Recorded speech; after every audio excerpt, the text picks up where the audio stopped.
दोस्तों, जैसा कि आप लोगों को मालूम है कि अप्रैल में आपका एग्ज़ाम होगा, तो सिर्फ 2 महीने का समय रहता है आज के डेट में। तो इसीलिए मैं आप लोगों के लिए लेके आ रहा हूँ 1-in-1 लेक्चर। 1-in-1 लेक्चर में क्या होगा कि जो भी क्लास 12th अकाउंट से रिलेटेड जो भी आपके टॉपिक जो आपके एग्जाम में आने वाले हैं, उसका कंप्लीट एक चैप्टर का एक ही लेक्चर में कंप्लीट डिटेल में कराऊंगा, जिसको करके आप आसानी से पेपर में 100% मार्क्स लेके आ सकते हैं। ठीक है, तो आज अकाउंट्स का हम चैप्टर डिसोल्यूशन की बात करेंगे, डिसोल्यूशन ऑफ पार्टनरशिप फर्म। ठीक है, तो डिसोल्यूशन का मतलब तो आप लोगों को मालूम होगा कि डिसोल्यूशन का मतलब होता है जब पार्टनरशिप फर्म जो है उसको खत्म कर दिया जाता है, वाइंड अप कर दिया जाता है। तो पार्टनरशिप फर्म खत्म होने का या बंद करने का बहुत सारे वजह हो सकते हैं। पार्टनरशिप जो अग्रीमेंट हुआ था उसके अकॉर्डिंग टाइम पीरियड खत्म हो गया होगा, कोई पार्टनर फर्म छोड़ के जाना चाहता है, अगर 2 पार्टनर है, 2 में से एक पार्टनर अगर चला जाता है तो एक ही रह जाता है, तो उस केस में पार्टनरशिप फर्म को क्लोज करना पड़ेगा। और भी बहुत सारे रीजन हैं, ये रीजन आपके एग्जाम में नहीं पूछा जाएगा, तो उसके लिए हम ज़्यादा डिटेल में बात नहीं करेंगे। तो सीधा सा आज हम डिसोल्यूशन की बात करते हैं कि डिसोल्यूशन होता कैसे है।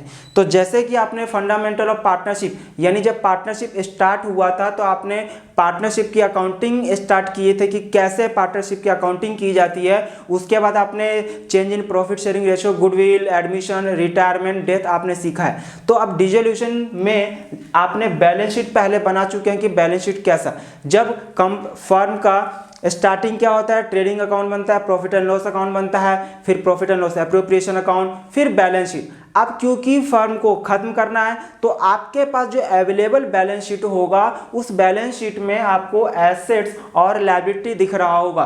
तो यानी कि अब जब फर्म खत्म ही करना है तो जो भी आपके पास एसेट्स है उस एसेट्स का क्या करोगे, बेचना पड़ेगा। जो लायबिलिटी है उसको क्या करना पड़ेगा, आपको पेमेंट करना पड़ेगा। तो यानी कि जो भी एसेट्स या लायबिलिटी है, जब फर्म ही नहीं तो फिर काहे का ये हमारा बैलेंस शीट। तो बैलेंस शीट को सबसे पहले आपको खत्म करना होगा। तो बैलेंस शीट में जो भी आपके पास एसेट्स होंगी उन सारे के सारे एसेट्स को आपको बेचनी होगी। तो बेचने के लिए अब इन सारे एसेट्स के गले में क्या लगाना है, फॉर सेल का हार लगा के उसको बेचने के लिए, हाँ जी ये आ जाओ यहाँ पे बिकने के लिए तैयार है, रेडी फॉर सेल। तो अब जैसे कि हम प्रॉफिट एंड लॉस अकाउंट बनाया करते थे कि कितना साल में हमारा प्रॉफिट हुआ या लॉस हुआ, उसी तरह से जब अब हम ये फर्म क्लोज कर रहे हैं तो सारे एसेट्स और लायबिलिटी का सेटलमेंट कर रहे हैं। तो इस सेटलमेंट करने के लिए भी हमें एक अकाउंट बनाना पड़ेगा, जिस अकाउंट का नाम है रियलाइजेशन अकाउंट। रियलाइजेशन नाम से ही लग रहा है, रियलाइज यानी किसी चीज की वैल्यू को रियलाइज करना, रिकवरी करना, यानी कि अगर हिंदी में कहें तो वसूली खाता भी कहते हैं। वसूली भाई का नाम आपने सुना होगा। तो ये रियलाइजेशन अकाउंट में जो भी एसेट्स है, पहले मैं इसका मतलब बस ऐसे बता रहा हूँ कि इसको कैसे पोस्ट किया जाता है, फिर बाद में इसका लॉजिक बताऊंगा कि जर्नल एंट्री के थ्रू अगर कोई एसेट्स को अगर हम डायरेक्टली बेचते तो वो कैसे एंट्री होता और वो इसके थ्रू इसमें पोस्टिंग कैसे हुआ। तो पहले बस समझ लेते हैं कि ये एसेट्स को क्या किस तरह से पोस्ट करना है रियलाइजेशन अकाउंट में। तो जितने भी एसेट्स है उसको आप रियलाइजेशन अकाउंट में डेबिट साइड में टू सन्ड्री एसेट्स करके आप पोस्ट करेंगे, और ऑल एसेट्स एक्सेप्ट तीन एसेट्स को छोड़ के, यानी एसेट साइड आपको जितने भी एसेट जो भी दिख जाए वो सारे में से सिर्फ 3 एसेट्स को छोड़ के सारे के सारे यहाँ पे पोस्ट हो जाएंगे।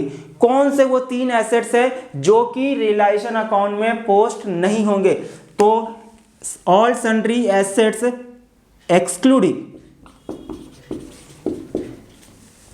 एक्सक्लूडिंग फर्स्ट है आपका कैश, सेकंड है आपका बैंक बैलेंस, एंड थर्ड है आपका फिक्टिशियस एसेट्स।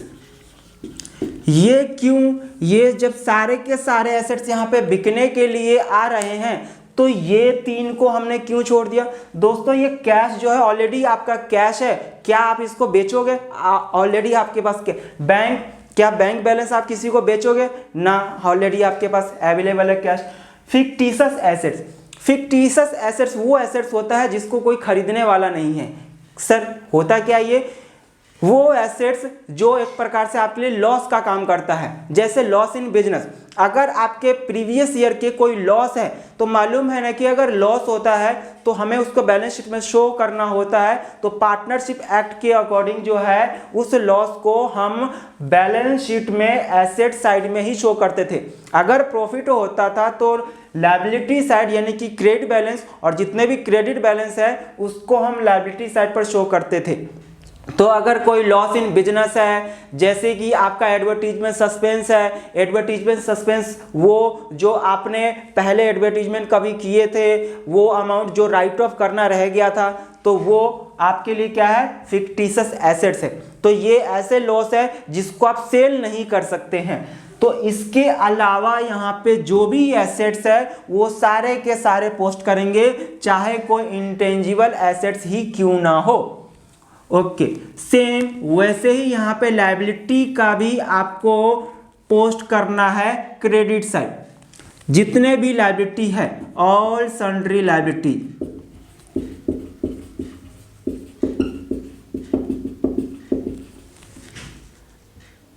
एक्सेप्ट, अब यहां भी जितने के जितने लायबिलिटी है वो सारे के सारे आपको पोस्ट करना है, सारे के सारे सभी लायबिलिटी, सिर्फ 3 को छोड़ के। यहां भी 3 लायबिलिटी को छोड़ के। कौन से वो 3 लायबिलिटीज है? फर्स्ट है आपका पार्टनर्स कैपिटल, सेकंड है आपका पार्टनर्स लोन, एंड थर्ड है आपका फ्री रिजर्व। हाँ जी, यानी कि यहाँ पे आपको जो भी लायबिलिटी दिखे वो सारे के सारे यहाँ आ जाएंगे इन 3 को छोड़ के। सर ये 3 को क्यों? ध्यान से जरा आप इसको देखिए, ये आपको दिख रहे हैं, कभी ऑब्जर्व किए हैं ये 3 क्या है? ये 3 आपके इंटरनल लायबिलिटी है। इंटरनल लायबिलिटी, लायबिलिटी के बारे में आपने सुने होंगे कि 2 तरह का लायबिलिटी होता है। कौन से 2 तरह का लायबिलिटी? लायबिलिटी मतलब वो अमाउंट जो मुझे फ्यूचर में पे करना है। अगर वो फर्म को बाहर वाले को पे करना है तो उसे कहते हैं एक्सटर्नल लायबिलिटी, और अगर फर्म के अंदर वाले को पेमेंट करना है तो इंटरनल लायबिलिटी। दोनों का सम करके हम बैलेंस शीट में उसको लायबिलिटी साइड पे शो करते थे। तो लायबिलिटी का मतलब 2, इंटरनल और एक्सटर्नल। इंटरनल ओनर को जो पेमेंट किया जाता है। कैपिटल किसका होता है? ओनर का, पार्टनर्स का। पार्टनर्स लोन ये भी पार्टनर से रिलेटेड है, और फ्री रिजर्व यानी कि प्रॉफिट का पार्ट, ये भी किससे रिलेटेड है? पार्टनर। तो पार्टनर से रिलेटेड अगर कोई भी लायबिलिटी है तो उसे इंटरनल लायबिलिटी, और इन सब का पेमेंट बाद में किया जाएगा। जब किया जाएगा जब पहले एक्सटर्नल वाले को पेमेंट कर दिया जाए, क्योंकि जब जैसे ही आप अनाउंस करोगे कि मैं फर्म बंद कर रहा हूं तो वैसे ही आपने जिससे उधार ले रखे हैं वो आपके गेट के सामने चाकू तलवार लेके खड़े हो जाएंगे और बोलेंगे, अरे सर आप फर्म छोड़ के कहाँ जा रहे हो, पहले हमारा तो हिसाब कर दो। तो पहले आपको बाहर वाले को पेमेंट करना है। बाहर वाले को पेमेंट करने के बाद अगर कुछ बचता है आपके पास कैश तो ही आपको मिलेगा। और ये कौन कह रहा है? ये सारा जो अकाउंटिंग की जाती है किसके बिहाफ पे की जाती है? फर्म के बिहाफ पे। तो फर्म 2 लोगों से पैसा लेती है, सीधी सी बात, बाहर वाले से तो उसको एक्सटर्नल लायबिलिटी, अंदर वाले इंटरनल लायबिलिटी। ठीक है, तो इसके अलावा सारा लायबिलिटी हमने यहाँ पोस्ट कर दिया, यहाँ एसेट्स पोस्ट कर दिया। अब पोस्ट करने के बाद हम इसको बेचेंगे। तो जब बेचेंगे तो इस रिलेशन अकाउंट में उसके अपोजिट साइड, अगर आपने पोस्टिंग डेबिट साइड में की है तो उसको बेचने की एंट्री उसके अपोजिट साइड में बाय कैश या फिर बैंक अकाउंट के नाम से होगा, यानी कि सेल ऑफ एसेट्स।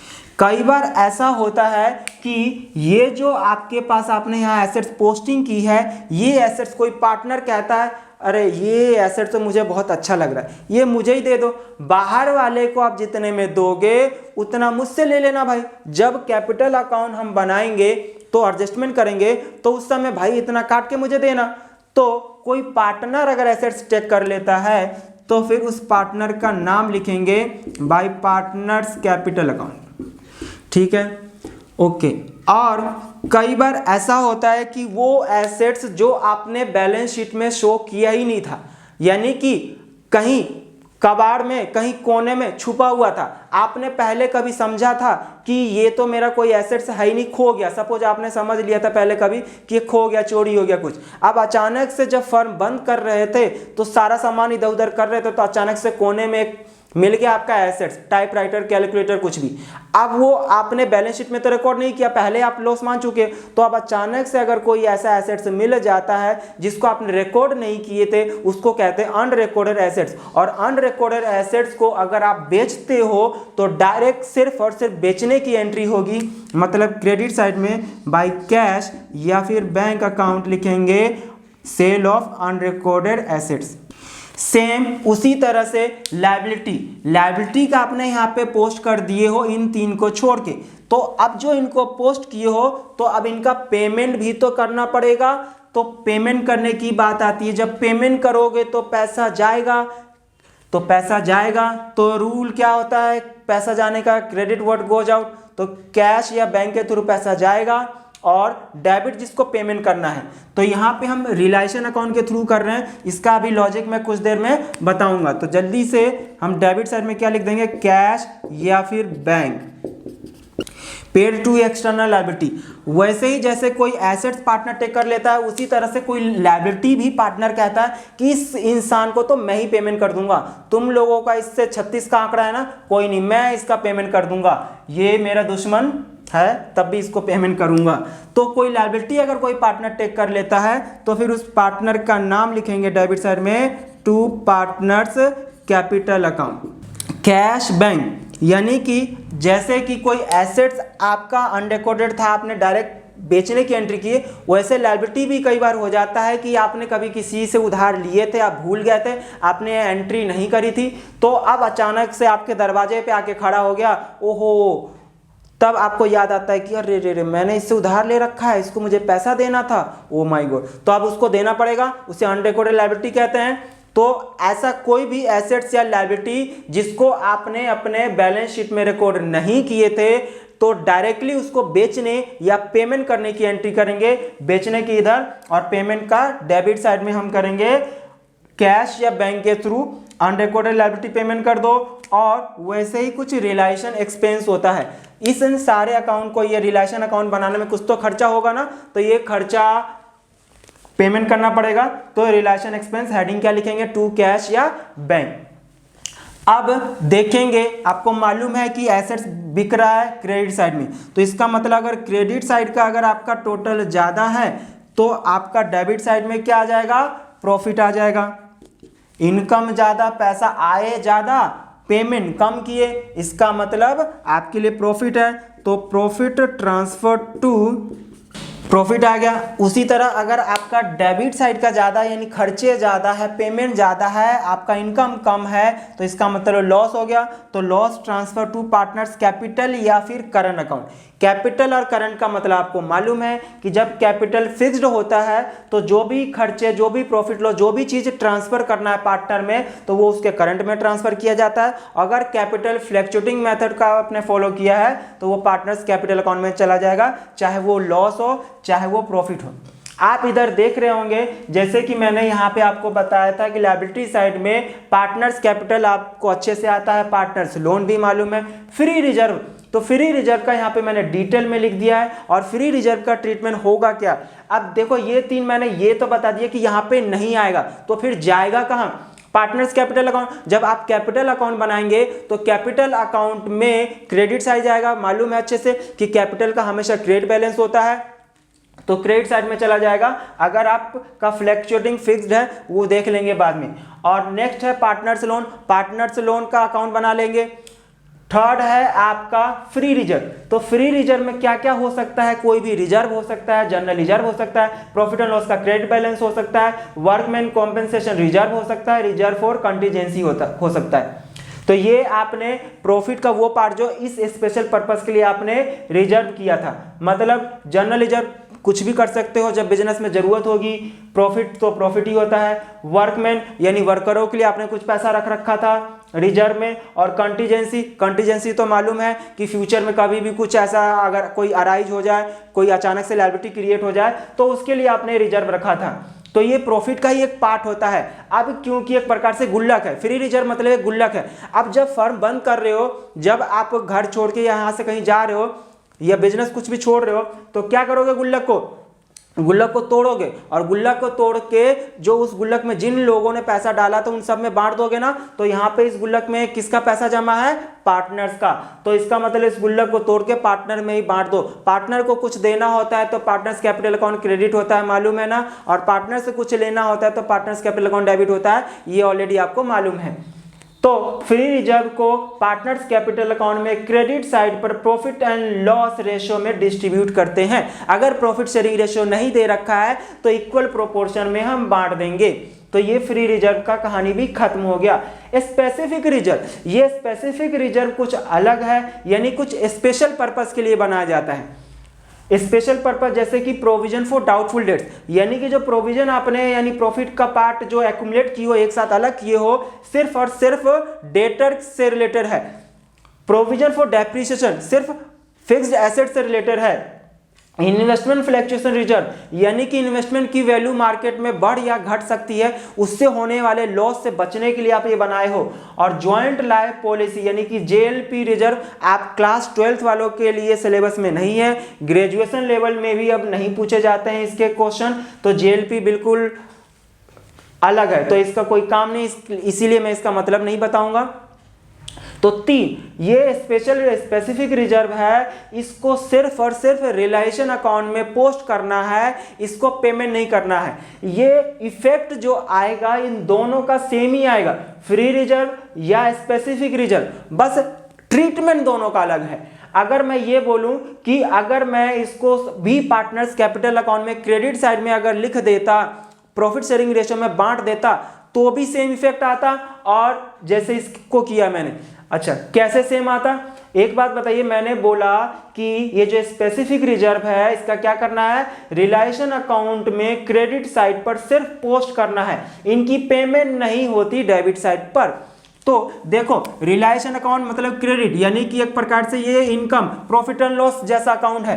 तो प्रॉफिट एंड लॉस इनकम यानी क्रेडिट साइड में सारे के सारे इनकम लिखते हैं ना, तो मैंने इसको क्रेडिट साइड में इनकम लिख दिया, डेबिट साइड में कुछ नहीं है इसका लेना देना, कोई पेमेंट करने की कोई बात ही नहीं है, किसी को पेमेंट नहीं करना है। तो जब पेमेंट नहीं करना है, क्रेडिट साइड लिख दिया तो हो तो गया इनकम। मान लो कि सिर्फ यही है स्पेसिफिक रिजर्व, तो इसके अलावा कुछ भी नहीं है इस रिलायेशन अकाउंट में, तो मैं जब क्रेडिट साइड का टोटल करूंगा और क्रेडिट साइड में से डेबिट कुछ है ही नहीं, तो घटाने पर सेम जो अमाउंट मैंने यहां लिखा है वही का वही यहां पे आ जाएगा।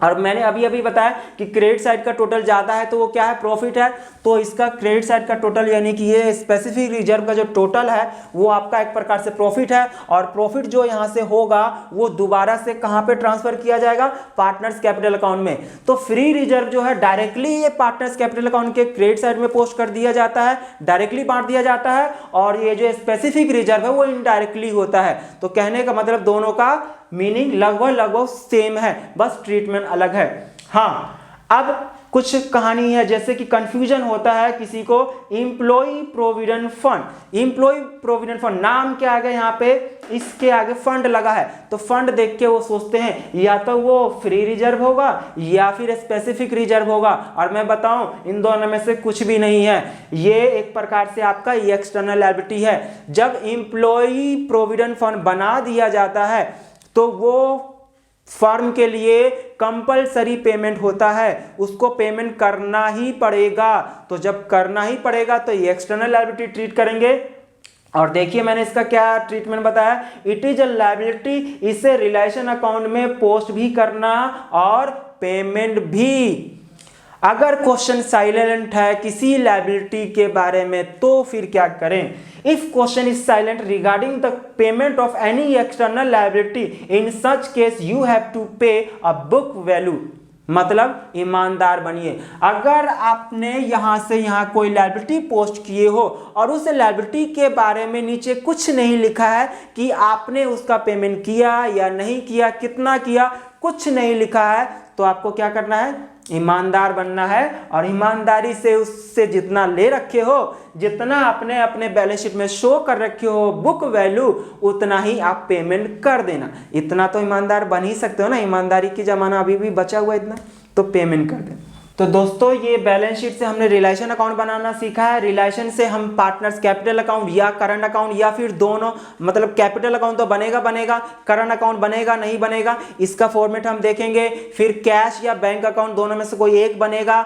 और कैश या बैंक अकाउंट जो भी बनाएंगे वो दोनों साइड डेबिट और क्रेडिट बराबर होना चाहिए। क्यों बराबर होना चाहिए, इसका लॉजिक भी हम सीखेंगे। इसका जनरल एंट्री अभी हमें सीखना बाकी है। मैंने सिर्फ आपको ये ट्रेलर दिया है, एक एग्जाम्पल सिर्फ बताया है कि बैलेंस शीट को किस तरह से खत्म किया जाता है। अब एक क्वेश्चन हम इसको करते हैं इसी तरह का, जिसमें से पोस्ट और पेमेंट करके, यानी कि एक सिंपल डिसोल्यूशन यानी फॉर्म को क्लोज करने का किस तरह से realisation account partners capital account बनाया जाता है, हम वो एक क्वेश्चन के थ्रू करते हैं। उस क्वेश्चन में मैं आपको बताऊंगा कि एक्चुअल में ये एक बार पोस्ट और फिर दूसरी बार बेचना या पेमेंट करने की एंट्री क्यों हुआ है, ठीक है। और आपको ये भी मन में ख्याल आ रहा होगा कि जो भी एसेट्स हम अगर बेचते हैं तो सीधा एसेट्स बेचते हैं तो कैश या बैंक अकाउंट डेबिट होता है, टू एसेट्स होता है। तो ये रिलेशन अकाउंट के थ्रू कैसे होगा हम इसको भी समझने की कोशिश करेंगे।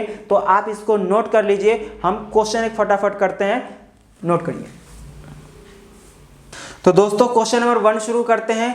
ये मेरा असाइनमेंट है, इसका डिस्क्रिप्शन में लिंक दिया हुआ, आप वहां से डाउनलोड कर सकते हैं। इसमें मैंने 11 क्वेश्चन सेट किए हैं और ये 11 क्वेश्चन जो है आपके एग्जाम के पॉइंट ऑफ व्यू से सफिशिएंट है। आप अगर 11 क्वेश्चन, ये सारे के सारे 11 क्वेश्चन अगर कंप्लीट कर लेते हैं तो आप आसानी से डिसोल्यूशन के किसी भी तरह का क्वेश्चन अगर आ जाए एग्जाम में, आप आसानी से सॉल्व कर सकते हैं। तो शुरू करते हैं इसका क्वेश्चन नंबर 1। आप यहां देख सकते हैं या डिस्क्रिप्शन में जाके आप डाउनलोड कर लीजिए और डाउनलोड करके आप देख सकते हैं। तो देखिए क्वेश्चन नंबर 1 में क्या बोला है, the following is the balance sheet of A and B as on 31 March 2022। Liability side में आपका दे रखा है सन्ड्री, क्रेडिटर, बिल्स पेबल। हमने क्या सीखा था कि लायबिलिटी की जो पोस्टिंग है आपको क्रेडिट साइड में करनी है, 3 चीज को छोड़ के। क्या क्या वो 3 चीज है, partners capital account, partners loan और फ्री रिजर्व। तो इसमें लायबिलिटी को साथ में देखते जाते हैं कि वो 3 चीज क्या क्या है। तो सन्ड्री क्रेडिटर पोस्ट होगा, आपका बिल्स पेबल पोस्ट होगा, Mrs A's loan, Mrs B. यहाँ पे पार्टनर की हमने बात किया, ए और बी 2 पार्टनर है। अगर उसकी मिसिज, उसकी वाइफ की बात अगर की जाए तो उसकी वाइफ का क्या लेना और क्या देना, यानी कि जब पार्टनर ए बी है तो इसका मतलब उसके जो फैमिली मेंबर होंगे उनका फर्म से कोई लेना देना नहीं है, तो वो ये एक्सटर्नल लायबिलिटी ट्रीट किए जाएंगे। तो उनको यहाँ पे पोस्ट भी करना है, पेमेंट भी करना है। नेक्स्ट आपका जनरल रिजर्व, फ्री रिजर्व का पार्ट है, पार्टनर्स कैपिटल अकाउंट में क्रेडिट साइड पर जाएगा। नेक्स्ट है आपका investment fluctuation fund, specific reserve, अभी मैंने बताया ये स्पेसिफिक रिजर्व है, रिलेशन अकाउंट में सिर्फ पोस्ट करेंगे, पेमेंट नहीं करना है। नेक्स्ट है आपका ए बी का capital account, partners capital account में क्रेडिट साइड में बाई बैलेंस बीडी लिखेंगे, इतना तो मालूम है। लायबिलिटी साइड हमने खत्म कर लिया है। एसेट साइड देखते हैं, एसेट साइड में क्या क्या लिखा है, cash in hand, cash at bank. ये दोनों किस में जाएगा, बैंक में। मैंने बताया था कि 3 वो एसेट्स है जिसको आप यहाँ पे डेबिट साइड में पोस्ट नहीं करेंगे, जिसमें से पहला कैश था, दूसरा बैंक है, एंड थर्ड जो था वो फिक्टिशियस एसेट्स है। तो स्टॉक इन ट्रेड हम पोस्ट करेंगे डेबिट साइड में, इन्वेस्टमेंट करेंगे, डेटर करेंगे, प्रोविजन, यानी डेटर में से आपको प्रोविजन माइनस करके दे रखा है 2000 रुपये। 2 तरह से दिया जा सकता है, या तो डेटर में से माइनस करके देगा या फिर लायबिलिटी साइड आपको प्रोविजन फॉर डाउटफुल डेट्स दे देगा, जैसे कि इन्वेस्टमेंट फ्लक्चुएशन फंड है। तो दोनों में से कैसे भी दिया हो एग्जाम में, आपका जो ट्रीटमेंट करने का जो तरीका है वो एक ही होगा। यानी कि स्पेसिफिक रिजर्व का बताया था, provision for doubtful debts, investment fluctuation fund और प्रोविजन फॉर डेप्रिसिएशन या मशीनरी रिप्लेसमेंट फंड। इन तीनों का सिर्फ और सिर्फ रिलेशन अकाउंट में क्रेडिट साइड में पोस्ट करना है, पेमेंट नहीं करेंगे। उसके बाद है आपका plant and fitting, building, goodwill, profit and loss account. Profit and loss fictitious assets है, मैंने बताया था ना, वो जिसको आप बेच नहीं सकते हैं, क्योंकि एसेट्स का हमेशा डेबिट बैलेंस होता है ना। तो एसेट साइड में अगर प्रॉफिट एंड लॉस लिखा है, इसका मतलब डेबिट बैलेंस, डेबिट मतलब लॉस है, जिसको आप सेल नहीं कर सकते हैं। तो फिर कहाँ जाएगा ये लॉस है। किससे रिकवरी किया जाएगा, पार्टनर से। तो पार्टनर से पैसा लेना है ना, तो पार्टनर्स कैपिटल अकाउंट को डेबिट किया जाएगा। तो इसलिए ये जो आपका फिक्टिशियस एसेट्स जो भी होगा वो पार्टनर्स कैपिटल अकाउंट में डेबिट साइड पर जाएगा। तो जल्दी से हम इसको खत्म कर लेते हैं, आप भी शुरू करिए। टू सन्ड्री एसेट्स हाँ जी, आपने भी पोस्टिंग कर लिया होगा। मैंने ये सारे के सारे एसेट्स की पोस्टिंग कर दिया। आप दो तरह से लिख सकते हैं। आप ऊपर हेडिंग सन्ड्री एसेट्स लिख के उसके बाकी जितने भी एसेट्स हैं उनको इनर कॉलम में लिख के सम टोटल करके लिख सकते हैं, या फिर दूसरा रास्ता है टू, जितने भी एसेट्स है बार बार टू करके लिखिए। To stock in trade, to investment, to data, to plant and fitting, to building, to goodwill etcetera. वैसे ही आप इधर सन्ड्री लायबिलिटी भी डायरेक्ट लिख सकते हैं और उसके पार्ट जितने हैं वो लिख लीजिए, या फिर रास्ता है कि अलग अलग करके लिखिए, by sundry creditor, by bills payable, by Mrs A's loan, ऐसा करके। ये मैंने रेट से लिखा, मैंने बताया था कि ये investment fluctuation fund provision for doubtful debts specific reserve है, इसकी सिर्फ यहाँ पे पोस्टिंग होगी, इसकी पेमेंट नहीं होगी। तो अब हमने यहाँ पे पोस्ट कर दिया है। आप जो भी एसेट्स है उसको बेचने की एंट्री क्रेडिट साइड में करेंगे, और जो भी मैंने यहाँ लायबिलिटी लिखा है, ये 4 लायबिलिटी है, इसको पेमेंट करने की डेबिट साइड में करेंगे। पार्टनर्स कैपिटल अकाउंट में मैंने पार्टनर का कैपिटल देखिए ए बी दोनों का 10-10 हज़ार रुपये है, तो capital account balance B D मैंने 10-10 हज़ार रुपये दोनों का लिख दिया। और नीचे आपका जनरल रिजर्व दे रखा था, जनरल रिजर्व 10,000 रुपये। मैंने बताया कि जनरल रिजर्व जो है फ्री रिजर्व है, तो पार्टनर्स कैपिटल अकाउंट में क्रेडिट साइड में प्रॉफिट शेयरिंग रेशियो में बांट देंगे। इस क्वेश्चन में कहीं भी प्रॉफिट शेयरिंग रेशियो मेंशन नहीं है, तो जब प्रॉफिट शेयरिंग रेशियो मेंशन नहीं होता है तो इक्वल बांटते हैं। तो यानी कि आपका जो जनरल रिजर्व था वो था 10,000 रुपये, इक्वल हमने बांट दिए 5,000 5,000, 2 पार्टनर है। प्रॉफिट एंड लॉस का डेबिट बैलेंस जो कि फिक्टिशियस एसेट था, तो क्योंकि लॉस है तो डेबिट साइड हम पार्टनर्स कैपिटल अकाउंट में इक्वल प्रॉफिट शेयरिंग रेशियो में हमने बांट दिया 1750 3500 को अगर 2 से डिवाइड करेंगे तो आएगा।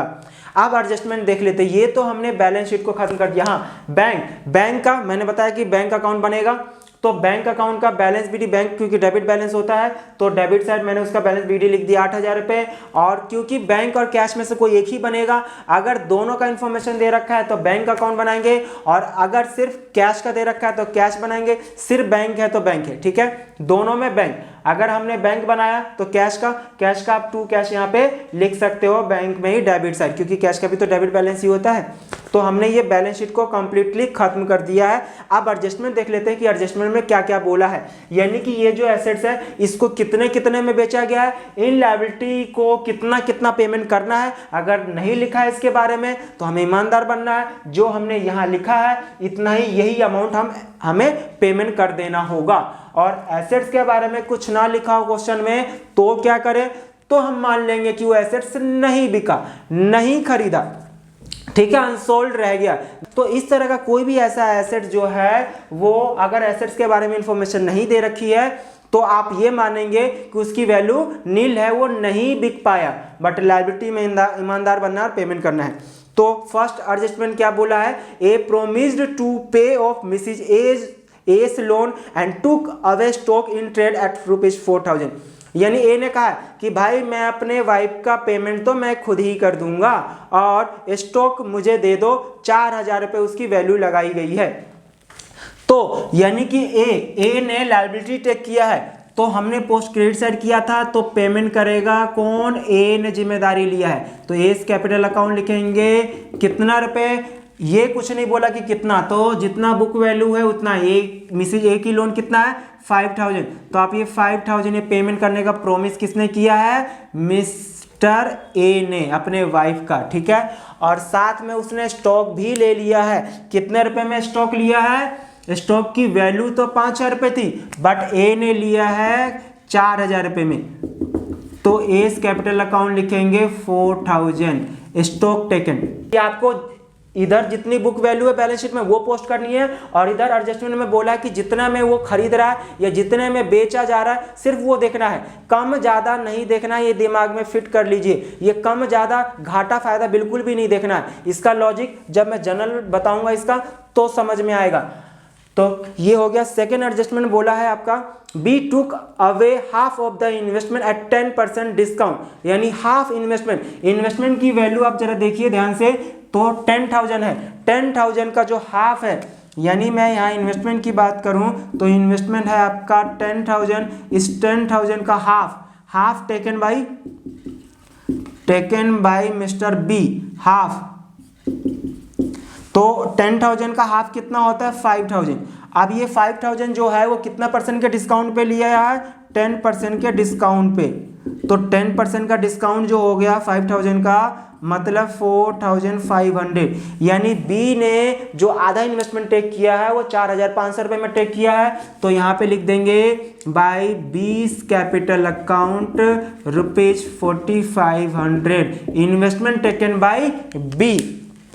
अभी हाफ इन्वेस्टमेंट रहता है, वो हाफ इन्वेस्टमेंट के बारे में अभी आगे क्वेश्चन में बोला है। डेटर नेक्स्ट है आपका, डेटर रियलाइज ₹19,000, यानी डेटर कितने में बिक गया है, डायरेक्टली बिक गया है बाय बैंक अकाउंट। बेचने की एंट्री डायरेक्ट बैंक के थ्रू करेंगे तो डेटर आपका सारा का सारा डेटर 19,000 रुपये में बिक गया है।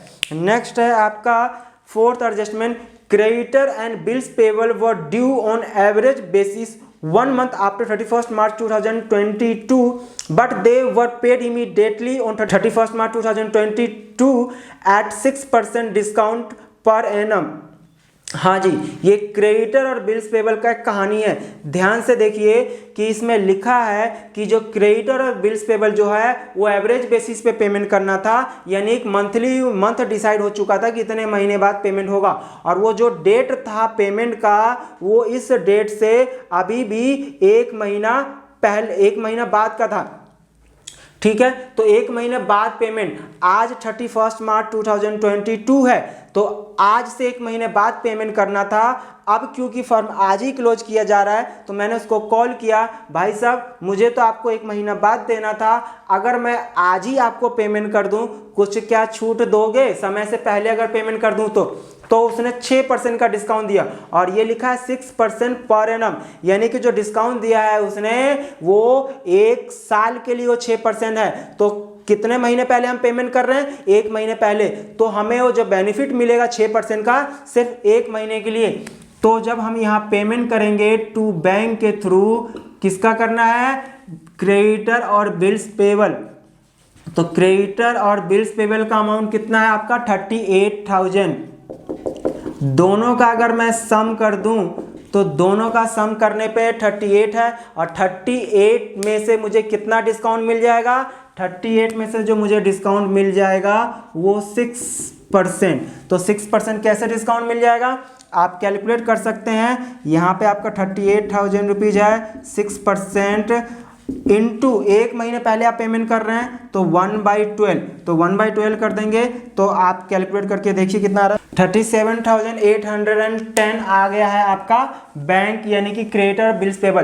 टोटल 38,000 रुपये था दोनों का, उसमें से आपने 6% निकाले एक महीने के लिए, तो 190 रुपये का आपको डिस्काउंट मिल गया। तो 38,000 में से 190 अगर आप माइनस कर देंगे तो 37,810 रुपये आपको पेमेंट करना होगा। नेक्स्ट एडजस्टमेंट है आपका प्लांट, रियलाइज्ड, बिल्डिंग, गुडविल, यानी कितने कितने एसेट्स जो है वो कितने कितने में बिका है वो सारा। तो जल्दी से आप यहाँ पे पुट करिए वैल्यू, बैंक यानी सीधा सीधा रियलाइज, जैसे ही वर्ड क्वेश्चन में लिख दे रियलाइज, तो रियलाइज का मतलब क्या हो गया, सेल हो रहा है, यानी पैसा हाथ में आ रहा है। तो आपका ये जो प्लांट है कितने में बिका है, प्लांट 94,500। हाँ जी, यानी कि आपका जो स्टॉक था, स्टॉक तो ए ने ले लिया था, इन्वेस्टमेंट हाफ इन्वेस्टमेंट जो है उसको बी ने टेक कर लिया था 10% के डिस्काउंट पे, बाकी हाफ इन्वेस्टमेंट जो रह गया था 5,000 का वो सेल हो रहा है 4,500 में, आपको क्वेश्चन में लिखा हुआ है। डेटर आपका 19,000 में रियलाइज हो रहा था, प्लांट जो है आपका 25,000 में बिक रहा है, क्वेश्चन में लिखा हुआ है। बिल्डिंग आपका 15 था और आपका बिल्डिंग 40 में बिक रहा है। कम ज़्यादा हमको नहीं देखना है, जितने में गुडविल 4,000 रुपये था 6,000 में बिक रहा है। मैंने बार बार बोला कि ज़्यादा में बिक रहा है कम में बिक रहा है नहीं देखना है, सीधा कितने में बिक रहा है बस सीधा सीधा बेच दो, बेचने की एंट्री। ओके, तो ये हो गया। नेक्स्ट एडजस्टमेंट जो है आपका, There was an old typewriter in the firm which had been written off completely from the books, यानी पहले मेरे पास कोई एक टाइपराइटर था जिसको मैंने अपने बुक से हटा दिया था, यानी कि हमने बुक में से खत्म कर दिया था, यानी कहीं कोने में छुप गया था, पता नहीं, हमने पहले लॉस मान लिया था। It is now estimated to realize ₹300. It was taken away by B at this estimated price, यानी कि अचानक से हमें वो टाइपराइटर मिल गया कोने में जब फर्म बंद कर रहे हैं, और उसकी एस्टिमेटेड वैल्यू जो लगाई गई है वो 300 रुपये है, और बी ने कहा यार ये तो मेरे काम की है मुझे दे दो, तो वो एस्टिमेटेड यानी कि वो एसेट जो आपने बुक्स ऑफ अकाउंट में रिकॉर्ड नहीं किया था उसे अनरिकॉर्डेड एसेट्स कहते हैं। और अनरिकॉर्डेड एसेट्स का मैंने बताया था कि डायरेक्टली बेचने की एंट्री करेंगे तो बेच किधर रहे एसेट्स, क्रेडिट साइड में ना, तो क्रेडिट साइड में हम बाई बैंक लिखते हैं अगर वो बिकता, बट वो बिकने की जगह पार्टनर ने टेक कर लिया है और वो पार्टनर बी है तो यहाँ लिख देंगे 20 कैपिटल अकाउंट, कितना रुपए, 300 रुपये। नेक्स्ट एडजस्टमेंट आपका रिलेशन एक्सपेंस व ₹1000। रिलेशन कोई भी खर्चा है, जब भी कोई एक्सपेंस होता है तो फर्म के लिए क्या होता है, debit all expenses and losses, तो एक्सपेंस अकाउंट डेबिट होगा टू कैश या बैंक, तो उस एक्सपेंस का नाम है रिलेशन, तो रिलेशन अकाउंट में debit side, relation account debit to cash या बैंक, हम बैंक के थ्रू पेमेंट कर रहे हैं तो डेबिट साइड में टू बैंक अकाउंट लिख देंगे ब्रैकेट में रिलेशन एक्सपेंसेज। हाँ, तो रिलेशन एक्सपेंस 1000 रुपये था, हमने पोस्ट कर दिया, यानी कि आपका ये पूरा रिलेशन अकाउंट कंप्लीट हो गया। अब एडजस्टमेंट भी खत्म हो गया। नीचे लिखा था show the realisation account, cash account and account of partners, यानी कैश का मतलब यहाँ पे बैंक अकाउंट ही बनाना है आपको, और अकाउंट ऑफ पार्टनर्स यानी कि पार्टनर्स कैपिटल अकाउंट हमको बनाना है। तो आप देख लीजिए कि क्रेडिट साइड का टोटल एक बार करिए, डेबिट साइड का टोटल करिए। क्रेडिट साइड का ज़्यादा है, डेबिट कम है तो आपका प्रॉफिट होगा, डेबिट ज़्यादा है, क्रेडिट कम है तो लॉस होगा। तो जल्दी से आप टोटल करिए, मैं भी करता हूँ। हाँ जी, क्रेडिट एक मिस हो गया था आपका इसमें, ये जो 20 लोन था, मिसिज 20 लोन, ये भूल गए थे। मैंने बताया था कि जिसके बारे में नीचे एडजस्टमेंट में कुछ ना बोला हो, ईमानदार बनना है। तो ये मिसिज 20 लोन के बारे में एडजस्टमेंट में कुछ नहीं बोला था, तो जितना यहाँ पे आपने शो किए हो उतना ही आप पेमेंट करोगे 10,000 टू बैंक रिलेशन एक्सपेंस। और ये जो रेड में लिखा था उसको सिर्फ यहाँ पोस्ट करना था, पेमेंट नहीं करना था, इसको देख के इतना ही करना था। हमने क्रेडिट साइड का टोटल किया तो आपका आ गया 1,59,300। मालूम है कि जिस साइड का टोटल ज़्यादा होता है आप दोनों साइड लिख लेते हैं, और जब मैंने डेबिट साइड का टोटल किया तो 1,27,810 आया। क्रेडिट ज़्यादा है, डेबिट कम है, तो बैलेंस शीट का डेबिट साइड आ रहा है यानी कि प्रॉफिट, तो प्रॉफिट आपका 31,490 रुपये आ रहा है। इसको प्रॉफिट शेयरिंग रेशियो जो कि क्वेश्चन में नहीं लिखा है तो इक्वल बांटेंगे, तो दोनों में 15,445 रुपये आपका आ गया। अब क्या करना है कि इसी के हेल्प से आपको इसमें करना है और एक्स्ट्रा इसमें कुछ भी नहीं करना है। जहां भी इसमें पार्टनर्स का कैपिटल अकाउंट दिख रहा है उसको कैपिटल अकाउंट में भेजना है, और जहां पे इस रिलेशन अकाउंट में बैंक दिख रहा है वो वाला जो आइटम है उसको बैंक अकाउंट में भेजना है। तो बस जल्दी से खत्म करते हैं कि जितने भी आपको पहले डेबिट साइड को ट्रांसफर करते हैं फिर क्रेडिट साइड वाले को करेंगे। तो आपको मालूम है कि एक अकाउंट से जब दूसरे अकाउंट में ट्रांसफर होता है तो डेबिट से क्रेडिट में जाता है, जो क्रेडिट में है वो डेबिट में जाएगा। तो यानी कि रिलेशन अकाउंट में जो भी चीज़ है या तो डेबिट में वो पार्टनर्स कैपिटल अकाउंट में या तो क्रेडिट साइड जाएगा या बैंक अकाउंट में क्रेडिट साइड जाएगा। और रिलेशन अकाउंट में जो कुछ भी आपके क्रेडिट साइड में है यानी जो कुछ मतलब कैपिटल अकाउंट और बैंक का, वो आपको या तो पार्टनर्स कैपिटल अकाउंट में डेबिट साइड जाएगा या तो फिर बैंक अकाउंट में डेबिट साइड में जाएगा। तो आप देखिए सबसे पहले डेबिट साइड में एस कैपिटल अकाउंट है तो इसका मतलब कैपिटल अकाउंट में भेजना है, और नाम किसका लिखेंगे, बाय रिलेशन अकाउंट। ए के कॉलम में हमने 5,000 रुपये लिख दिया। इसी तरह से आप जल्दी से पोस्ट करिए। ये बैंक है तो बैंक अकाउंट में क्रेडिट साइड में जाएगा, ये बैंक है ये बैंक अकाउंट में क्रेडिट साइड में जाएगा, ये भी बैंक है बैंक अकाउंट में क्रेडिट साइड में जाएगा, और ये जो प्रॉफिट किस में कैपिटल अकाउंट में ट्रांसफर किया ना तो ये कैपिटल अकाउंट में क्रेडिट साइड में जाएगा। हाँ जी, आपका बैंक अकाउंट टैली हो गया। जैसे कि आप पहले बैलेंस शीट टैली किया करते थे, अब यहाँ पे बैंक, क्योंकि बैलेंस शीट आप देखते थे कि फाइनेंशियल स्टेटमेंट, हाँ जी ये मेरा इतना एसेट्स उतना ही बराबर लायबिलिटी। आपने पहले सुना था कि अकाउंटिंग इक्वेशन में कि जितना भी फर्म होते हैं या जो भी कंपनी होती है उनका total assets equal to total liability होता है, बराबर करना। अब यहाँ पे देखना है बैंक अकाउंट टैली करने का लॉजिक है कि आपके पास जितना पैसा आया है वो उतना आपने पेमेंट कर दियो। आप या तो बाहर वाले को पेमेंट किए होगे या फिर पार्टनर को किए होगे, दो ही रास्ते हैं। तो जो पैसे आए वो पार्टनर में सेटलमेंट कर दिया, इसीलिए जो आया वो गया, पूरा हिसाब बराबर हो गया। मैंने यहाँ पे गलती से लायबिलिटी लिख दिया है, आपको पार्टिकुलर से लिखना होता है, मालूम होगा। हाँ जी, कैसे किया है आपको ये प्रॉफिट तो पता चल गया था, मैंने पोस्टिंग करने के लिए बोला था, सारा मैंने पोस्टिंग कर दिया है। ये आपका जो 5,000 रुपये था आपका यहाँ पे ए के कॉलम में लिख दिया। ये जो आपका प्रॉफिट आया ये दोनों में मैंने लिख दिया है। यहाँ पे देखिए ए का कैपिटल क्रेडिट साइड में है तो डेबिट साइड में ए के कॉलम में, बी का 4500 है, मैंने बी के कॉलम में लिख दिया। यहाँ पे बी ने टेक किया था तो ये बी 300, ठीक है। अब बैंक अकाउंट में भी आपको डेबिट से क्रेडिट, ये 2 3 तीनों मैंने ये पोस्ट कर दिया है। इसमें देखिए बैंक का मैंने एक ही साथ लिखा था, ये 94,500 मैंने लिख दिया ये। अब इस पूरे पार्टनर्स कैपिटल अकाउंट में बैलेंसिंग क्रेडिट साइड का मैंने टोटल किया, तो क्रेडिट साइड जिस साइड भी ज़्यादा होगा और जिस साइड कम होगा, कम वाले साइड में बैलेंसिंग फिगर हम बैंक या कैश, यानी हम जो अकाउंट यहाँ बना रहे होंगे हम उसी को बैलेंसिंग फिगर के नाम से लिखेंगे। अगर क्रेडिट साइड ज़्यादा है, डेबिट कम है, इसका मतलब पार्टनर का जो टोटल है उसमें से खर्चा घटाने पे उसको पेमेंट करेगी, कौन पेमेंट करेगा? फर्म। तो इतना पार्टनर को दिया जाएगा पैसा। और अगर डेबिट ज़्यादा होता है, क्रेडिट कम होता है, इसका मतलब पार्टनर को अपने घर से पैसा लेके आना होता। मालूम है कि पार्टनरशिप में क्या होता है कि अगर फर्म लॉस में चली गई तो उसका प्राइवेट प्रॉपर्टी भी बेच के पार्टनर को फर्म की लायबिलिटी पे करने के लिए लाना पड़ता है। तो जिस साइड भी अगर क्रेडिट साइड में कम होता तो इसका मतलब पार्टनर को पैसा लेके आना पड़ता। तो जिधर भी कम पड़ेगा बैलेंस फिगर बैंक या कैश लिखेंगे। अब बैंक यहाँ डेबिट साइड में तो क्रेडिट साइड में लिखेंगे, नाम क्या लिखेंगे? जिस अकाउंट से जा रहा है, यानी A capital account, B capital account. तो ये क्वेश्चन सीधा सीधा आपके 8 नंबर में आपके एग्जाम में आ सकता है, ठीक है। तो आप इसको नोट कर लीजिए अच्छे से। और इसका जो जर्नल एंट्री के बारे में मैंने बताया था, आप इसको नोट करिए, फिर मैं इसका जर्नल एंट्री बताता हूँ कि वो जो चाहे एसेट्स 5000 वाला 4000 में हमने बेचा, 1000 का जो इफेक्ट हुआ वो कहाँ गया, तो मैं आपको एक बार बता देता हूँ। आप पहले इसको नोट कर लीजिए।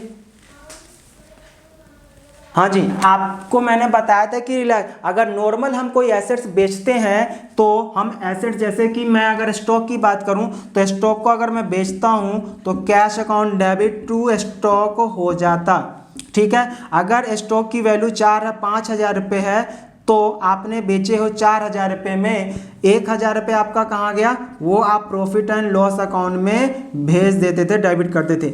ये आपने बचपन में सीखे हैं कि ये एंट्री। अब यहाँ रिलायसन में एक प्रकार से जैसे कि गोडाउन, यानी कि आपके क्या घर में सामान बिक जाएगा, अगर बेचना है तो उसको मार्केट में ले जाना पड़ेगा ना, तो समझ लो रिलायसन अकाउंट एक प्रकार से मार्केट है। यानी कि जो भी एसेट्स आपके फॉर्म में रखा हुआ था उसको मार्केट में ले जा रहे हो बेचने के लिए, तो उस मार्केट का नाम रिलायसन है। तो आपके फर्म से एसेट्स चला गया ना, हाँ जी, तो जैसे ही एसेट्स चला गया तो आप एंट्री करोगे टू एसेट्स, यानी एसेट्स मैंने यहाँ पे एक एग्जांपल लिया है स्टॉक का, तो स्टॉक चला गया। मशीनरी लिख लो, टू मशीनरी, कहाँ पे हमने मार्केट में भेज दिया, तो उस मार्केट का नाम मैंने क्या लिखा है? रिलायसन अकाउंट। तो रिलायसन अकाउंट डेबिट हो जाएगा आपका कितना रुपए से? 5,000 रुपये से। एक बता रहा हूँ, इसका बाकी का सेम ट्रीटमेंट होगा। तो ये हमने भेज दिया मार्केट में बेचने के लिए, ओके, बिकने के लिए चला गया। अब जब मार्केट में बिकेगा तो पैसा क्या तुम्हारे फर्म के पास डायरेक्ट आएगा या मार्केट में आएगा? मार्केट में ना। तो जब बेचोगे तो पैसा कहाँ? मार्केट में। इस इंसान को, यानी कि समझ लो मार्केट समझ लो या इंसान समझ लो, तो अब पैसा इसके पास आएगा। तो सेकेंड एंट्री होगी बैंक या कैश अकाउंट डेबिट टू होगा रिलायसन अकाउंट। क्यों? क्योंकि अब पैसा लेने वाला कौन है? वो इस इंसान, यानी हम इस इंसान के पास अगर भेज दिए थे कि भाई अब तेरे हवाले है ये, तू इसको बेच डाल, तो आपने इसको 5,000 रुपये, आपने 5,000 वाला स्टॉक भेज दिए इसके पास। अब जब बेचेगा तो कौन बेचेगा? यही बेचेगा ना। तो इसके पास कितना पैसा आ गया? 4,000 रुपये आ गया। कितना रुपये आ गया? 4,000। तो देखो रिलायसन अकाउंट डेबिट साइड में टू स्टॉक आपने यहाँ लिखे हो। अब जब पैसा आएगा, मालूम है ना कि debit the receiver credit the giver. अब यहाँ पे जब स्टॉक इसको दिए थे तो रिसीवर था, अब जब ये पैसा रिसीव करेगा बेच के, तो ये पैसा यहाँ पे रिसीवर है ना, यहाँ पे एक प्रकार से आपको देगा इसके थ्रू पैसा।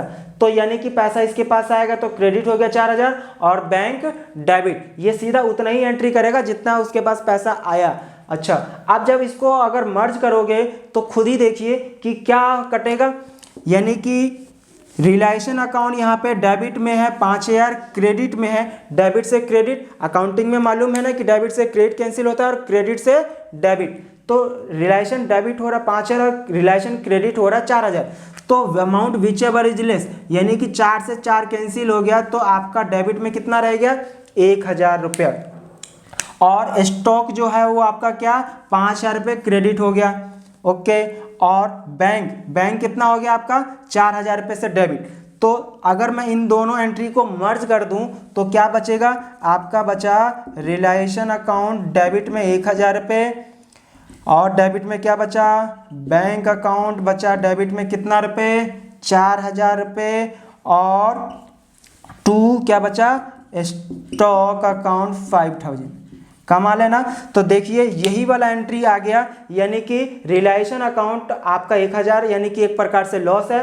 पहले हम इस लॉस को प्रॉफिट एंड लॉस में ट्रांसफर करते थे, अब इसको हमें कहाँ करना है, रिलायंस अकाउंट में। तो इन दोनों एंट्री को मर्ज करने पे यही, तो अगर लॉस है तो लॉस, प्रॉफिट है तो प्रॉफिट। इसीलिए ये ऑलरेडी क्योंकि हमने यहाँ पोस्ट कर दिया था तो उसका इफेक्ट हमको अलग से दिखाने की जरूरत नहीं है। जब इन दोनों एंट्री को मर्ज करेंगे तो इफेक्ट आपको सामने दिख जाएगा। तो इसीलिए जब भी आपका कोई भी एसेट्स या लायबिलिटी कम या ज़्यादा में पेमेंट करते हो तो कम या ज़्यादा देख के घबराने लगना नहीं है, सीधा हमको पेमेंट या बेचने की एंट्री करनी है। तो दोस्तों ये एक बेसिक क्वेश्चन था। इसका अगला क्वेश्चन जो आगे में अब जर्नल एंट्री, क्योंकि इससे रिलेटेड आपका जर्नल भी आपके क्वेश्चन में एग्जाम में आ सकता है, तो जर्नल ट्रीटमेंट हम अभी समझेंगे। तो जल्दी से आप इसको नोट कर लीजिए और जर्नल एंट्री समझते हैं इसके बाद। दोस्तों तो अब हम फटाफट ट्रीटमेंट ऑफ रियलाइजेशन एक्सपेंस, क्योंकि रियलाइजेशन एक्सपेंस जो है वो स्टूडेंट को बहुत परेशान करता है। कई बार रियलाइजेशन एक्सपेंस का एग्जाम में ऐसा कोई क्वेश्चन, ऐसा ट्रिक वाला सेंटेंस या लाइन आ जाता है जिसमें स्टूडेंट बहुत कंफ्यूज हो जाते हैं। तो उससे रिलेटेड आज का ये अगर इतना समझ लेते हैं तो आपको मैं विश्वास दिलाता हूँ कि ये वीडियो आज का कंप्लीट करने के बाद रियलाइजेशन से रिलेटेड कोई भी जर्नल एंट्री करना हो या अकाउंट बनाना हो, सब कुछ आप आसानी से कर पाएंगे।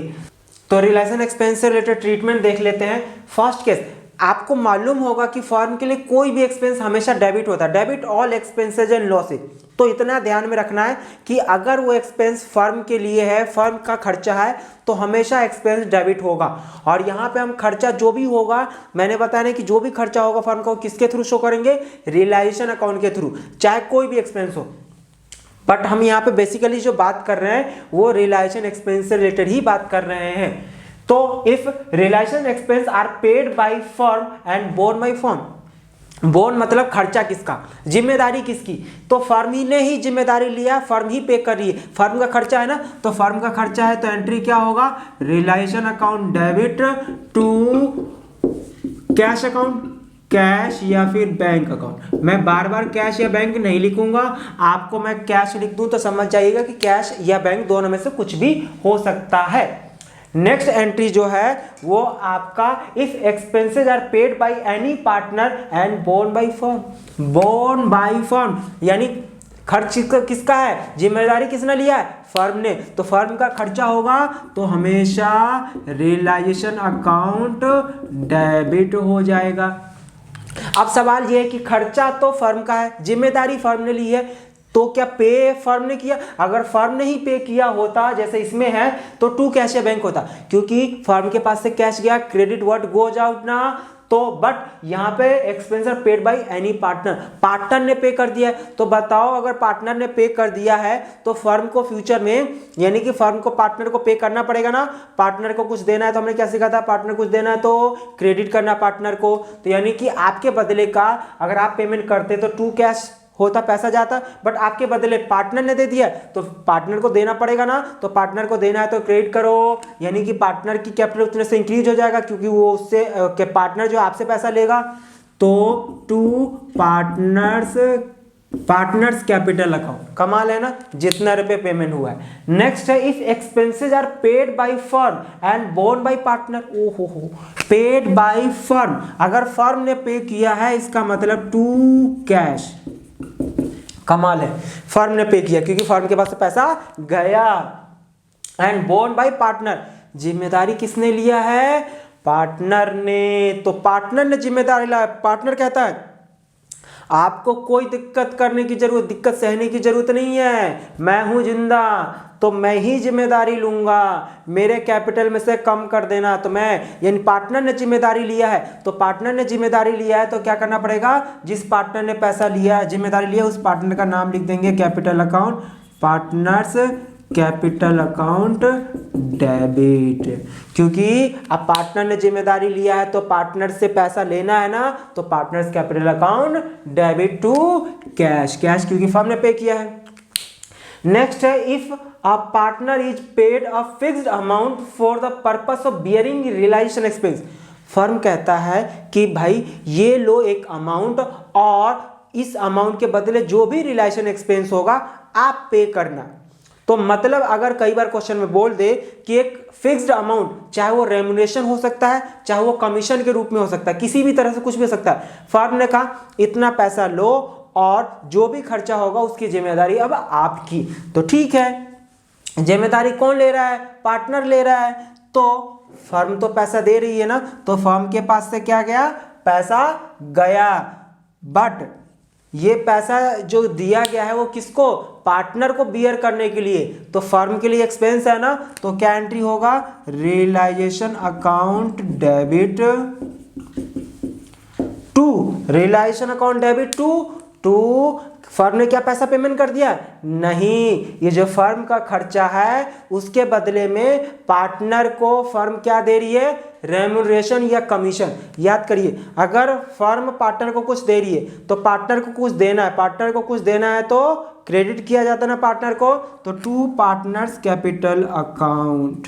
कमाल है, यानी कि जब भी अगर एक फर्म जो है पार्टनर को एक फिक्स अमाउंट दे देती है कि ये इतना ले लो और बदले में जो भी खर्चा होगा आपकी जिम्मेदारी, तो फर्म ने जितने रुपए पार्टनर को दिया है तो पार्टनर्स कैपिटल अकाउंट क्रेडिट हो जाएगा और डेबिट हो जाएगा रियलाइजेशन अकाउंट, क्योंकि जितना कमीशन दिया है या रेम्युनरेशन दिया है फर्म के लिए उतना ही खर्चा होगा। और जब एक्चुअल एक्सपेंस जो भी होगा वो पार्टनर की जिम्मेदारी है, पार्टनर पे करेगा, तो उसका कोई एंट्री नहीं करेंगे, क्योंकि पार्टनर फर्म के लिए उतना ही एक्सपेंस है जितना फर्म ने पार्टनर को पेमेंट किया एज ए रेम्युनरेशन। अब कई बार ये होता है कि आप फर्म ने पे कर दिया for realisation expenses paid by firm on the behalf of the partner.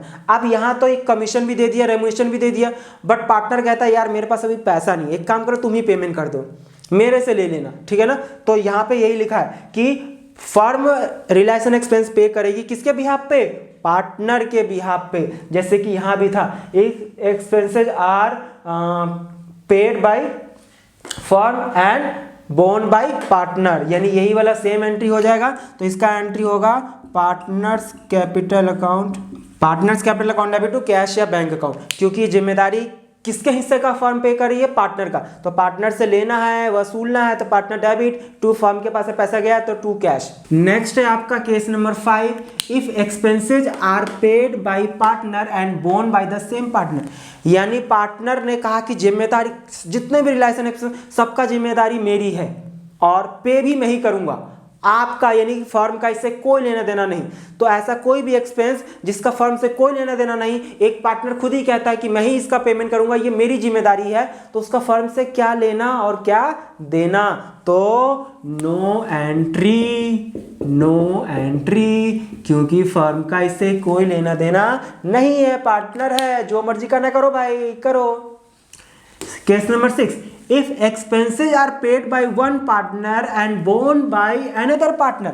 एक पार्टनर ने पेमेंट किया और दूसरा कहता है तूने पेमेंट कर दिया, अरे तेरा जो भी पेमेंट किया है उसकी जिम्मेदारी मेरी। तो यहाँ पे पार्टनर आपस में कर रहे हैं, यहाँ पे फर्म और पार्टनर के बीच में कुछ ऐसा हो रहा था। अब यहाँ पे एक पार्टनर पे करता है, दूसरा पार्टनर जिम्मेदारी, और जिसकी जिम्मेदारी है उससे पैसा लेना है। यानी कि फर्म क्या करेगी कि जिस पार्टनर ने जिम्मेदारी लिया उससे पैसा लेगी फर्म, और जिसने पे किया उसको दे देगी। तो जिससे लेना है उसको डेबिट, यानी partner who bone the expense, जिसने जिम्मेदारी लिया उससे लेगी, तो पार्टनर्स कैपिटल अकाउंट डेबिट जिस नाम होगा, और partner who page the expenses, यानी जिस पार्टनर ने पे कर दिया है उसको फर्म पे कर देगी, किससे लेके? जिसने जिम्मेदारी लिया है। तो partners capital account debit to partners capital account. ये आपका रियलाइजेशन एक्सपेंसेस के सारे ट्रीटमेंट कंप्लीट हो गए हैं। मेरे नोट्स में जो कि मैंने बताया है उसमें क्वेश्चन नंबर 2 आप देखिए। ये क्वेश्चन नंबर 2 करने के बाद आप रियलाइजेशन एक्सपेंस से रिलेटेड कोई भी जर्नल एंट्री कर सकते हैं। Question number 2, pass journal entries for the following transaction, यानी कि नीचे कुछ 9 ट्रांजैक्शन दे रखे हैं, उसके आपको जर्नल एंट्री करने हैं। तो फर्स्ट ट्रांजैक्शन में आपको क्या बोला है, रिलेशन एक्सपेंसेज व ₹10,000, रिलेशन एक्सपेंस 10,000 पे दे रखा है, इसके बारे में क्वेश्चन में कुछ नहीं लिखा। जब रिलेशन एक्सपेंस सिर्फ दे रखा हो और क्वेश्चन में कुछ भी ना लिखा हो तो हम हमेशा मानेंगे कि ये फर्म ने ही बोन किया है, फर्म ने ही पे किया है, फर्म का खर्चा फर्म ने ही पे किया है, तो फर्म का खर्चा है। तो क्वेश्चन नंबर 2 की मैं बात कर रहा हूं, फर्स्ट पार्ट है, तो क्या एंट्री हो जाएगा, रियलाइजेशन अकाउंट डेबिट हो जाएगा टू कैश अकाउंट हो जाएगा। कितना रुपए क्वेश्चन में दे रखा है आपका, 10,000 रुपीज दे रखा है। नेक्स्ट है आपका realisation expenses of ₹5,000 were paid by Taran a partner. हाँ, अब यहाँ पे बोला कि 5,000 रुपये रिलेशन एक्सपेंस है, किसने पे किया, पार्टनर ने पे किया है। आगे ये नहीं लिखा है कि जिम्मेदारी बोन बाई क्या है, तो क्वेश्चन साइलेंट रहने पे हमेशा क्या मानेंगे कि फर्म ने बोन किया है। किसने बोन किया, फर्म का खर्चा। और जब भी फर्म ने बोन किया है तो मतलब रिलेशन अकाउंट डेबिट तो होगा ही, रिलेशन अकाउंट डेबिट। अगर फर्म ने पे किया होता तो टू कैश, बट फर्म के हिस्से का किसने पेमेंट कर दिया, पार्टनर ने। पार्टनर का नाम क्या है, तरंस, तो तरंस कैपिटल अकाउंट लिख दो। अगर कैपिटल फिक्स्ड है दोस्तों तो कैपिटल की जगह करंट अकाउंट लिखना है। नेक्स्ट जो है relation expenses of ₹5,000 were paid by the firm on behalf of Madan a partner, यानी 5,000 रुपये फर्म ने पे किया है, फर्म के पास से पैसा गया टू कैश किसके बिहाफ पे, मदन के बिहाफ पे, यानी कि देखो expenses paid by the firm bone by partner का जिम्मेदारी किसने पे किया, फर्म ने। तो फर्म ने पे किया है तो आपका फर्म के पास से पैसा गया टू कैश अकाउंट 5,000 रुपया। अब अगर ये फर्म का खर्चा होता तो रिलेशन अकाउंट डेबिट, बट जिम्मेदारी किसने ली है, किसका हिस्से का, on the behalf of Madan, तो मदन के बिहाफ पे फर्म ने पेमेंट कर दिया है, तो मदन कैपिटल अकाउंट डेबिट कितना रुपया, 5,000। नेक्स्ट है आपका फोर्थ एडजस्टमेंट। फोर्थ में क्या बोला है, Pawan a partner was paid remuneration including expenses of ₹20,000 to carry out dissolution of the firm, actual expenses were ₹10,000। हाँ जी, पवन एक पार्टनर है जिसको 20,000 रुपए की रेम्यूनरेशन दी गई है, सैलरी दी गई है, कमीशन दी गई है, किस लिए, रिलेशन एक्सपेंस बियर करने के लिए। ओहो, फर्म ने चालाकी किया, जो भी खर्चा होगा, अब तेरा कसम खा कि जो भी खर्चा होगा वो मैं पेमेंट करूंगा। ये फर्म ने किसको कसम खिलवा दी, पार्टनर को, और फर्म ने उसके बदले में 20,000 रुपये पेमेंट कर दिया, 20,000 रुपये पेमेंट कर दिया। अब जो भी खर्चा होगा वो तेरा है, तो इसका मतलब फर्म के लिए कितना खर्चा है, फर्म के लिए सिर्फ उतना ही खर्चा है जितना रुपए की फर्म ने पार्टनर को एज अ रेम्यूनरेशन पे किया है। तो टू, उस पार्टनर का नाम क्या है, पवन, तो पवन कैपिटल अकाउंट कितना, 20,000 रुपीज। कमाल है ना, फर्म के लिए सिर्फ उतना ही खर्चा जितना कि पे किया है, अब पवन को देना पड़ेगा, तो पवन कैपिटल क्रेडिट। और एक्चुअल एक्सपेंसेस इस क्वेश्चन में दे रखा है 10,000। अब एक्चुअल एक्सपेंस किसका वो पेमेंट करना है, पार्टनर यानी पवन को पे करना है ना। पवन जाने, पवन कहीं से भी पेमेंट करे, अब ज्यादा हो या कम हो फर्म को आप कोई लेने देना नहीं। अब यहाँ 20,000 रुपये फर्म में पे कर दिया, एक्चुअल में 10,000 रुपये खर्चा होगा, फर्म क्या सर पकड़ के बैठ जाएगी, ओ माय गॉड, मैंने तो इसको 20,000 रुपये दे दिया, एक्चुअल में तो 10,000 रुपये खर्चा हुआ, पार्टनर के तो फायदे हो गए। अब वो फर्म उतना फायदा घाटा नहीं सोचेगी, जब एक बार रिस्क लेती है तो रिस्क तो बियर, मतलब रिस्क का कुछ ना फायदा या घाटा होता ही है। एक्चुअल में अब 10 हो तब भी पवन अपने जेब से पेमेंट करेगा, और 20 की जगह 10 की जगह 30 हो, 40 हो, 50 जितना भी हो पार्टनर पे करेगा। अब पार्टनर अपने जेब से जैसे भी पे करो उसका फर्म से कोई लेना देना नहीं है। हाँ, एक्चुअल एक्सपेंस अगर फर्म पे करती, जैसे कि ये सिचुएशन है, तब फिर एंट्री करते। अभी आएगा ऐसा सिचुएशन। तो नेक्स्ट केस है आपका फिफ्थ। तो फिफ्थ देखते हैं जल्दी से। फिफ्थ में डिसोल्यूशन एक्सपेंसेज वर ₹8,000, डिसोल्यूशन एक्सपेंस लिखा हो या रिलेशन एक्सपेंस लिखा हो, दोनों का मतलब एक ही है। Out of the set expenses 3,000 were to be borne by the firm. ओहो, 8,000 रुपये डिसोल्यूशन का खर्चा हुआ है, उसमें से 3,000 रुपये बोला फर्म ने कि मेरी जिम्मेदारी है, मेरा खर्चा है। अच्छा, and the balance by Ravi a partner ₹8,000 are paid by the firm. 8,000 रुपये डिजोल्यूशन का खर्चा हुआ है और वो 8,000 रुपये किसने पे किया है? Paid by firm. तो जैसे ही फर्म ने पेड किया तो टू कैश अकाउंट 8,000 रुपये तो हो गया, बट लिखा है कि इस 8,000 रुपये में फर्म ने जिम्मेदारी कितने की ली है? 3,000 रुपये। तो इसका मतलब फर्म का खर्चा सिर्फ कितने से? 3,000 रुपये से। तो इसका मतलब हम रियलाइजेशन अकाउंट डेबिट कर देंगे कितने रुपए से? 3,000। बट एक्चुअल में खर्चा तो 8 हुआ, 3 फर्म ने, बाकी 5,000 रुपये जो बचा, एक पार्टनर रवि है जिसने जिम्मेदारी ली है, तो रवि ने जिम्मेदारी ली है तो रवि से पैसा लेना है ना, तो रवि को डेबिट कर दो, तो रविस कैपिटल अकाउंट डेबिट हो जाएगा कितने से? 5,000। और ये पूरा का पूरा 8,000 किसने पे किया? फर्म ने। फर्म से पैसा गया, क्रेडिट वर्ड गोज आउट, तो टू कैश अकाउंट। तो ये 5 हो गया है क्वेश्चन नंबर 2 के। 6th 7th 8th 9th अभी और करते हैं, तो आप इसको एक बार नोट कर लीजिए, फिर बाकी के 4 मैं कराता हूं एडजस्टमेंट। नेक्स्ट है आपका 6 नंबर पे, realisation expenses of ₹5,000 were to be borne and paid by Karan a partner. ओहो, यानी 5,000 रुपये का रियलाइजेशन खर्चा है और borne by a partner, and partner का नाम क्या है? करण। यानी borne and paid by same partner, no entry. यानी पार्टनर ने कहा भाई जो भी खर्चा होगा मेरी जिम्मेदारी, पेमेंट भी मैं ही करूंगा, फर्म आपको कोई टेंशन लेने की जरूरत नहीं है।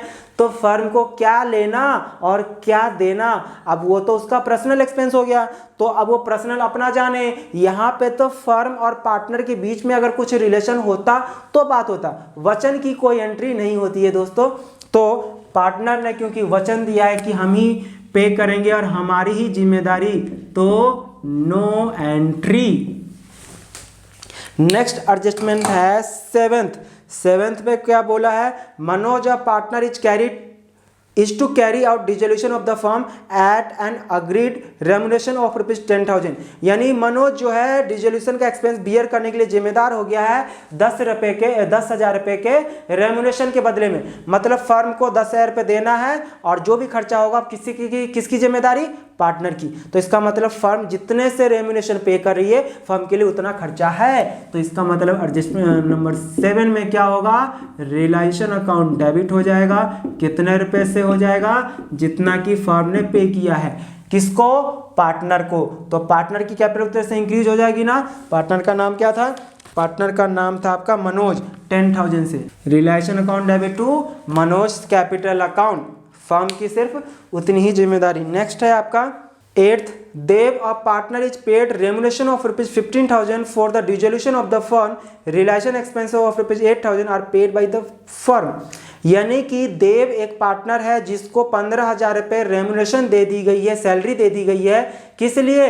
डिसोल्यूशन एक्सपेंस, यानी डिसोल्यूशन का जो एक्सपेंस है उसको बियर करने के लिए। तो पहले तो ये एंट्री करना पड़ेगा कि फर्म ने 15,000 रुपये दिया है, किसको दिया है? पार्टनर को।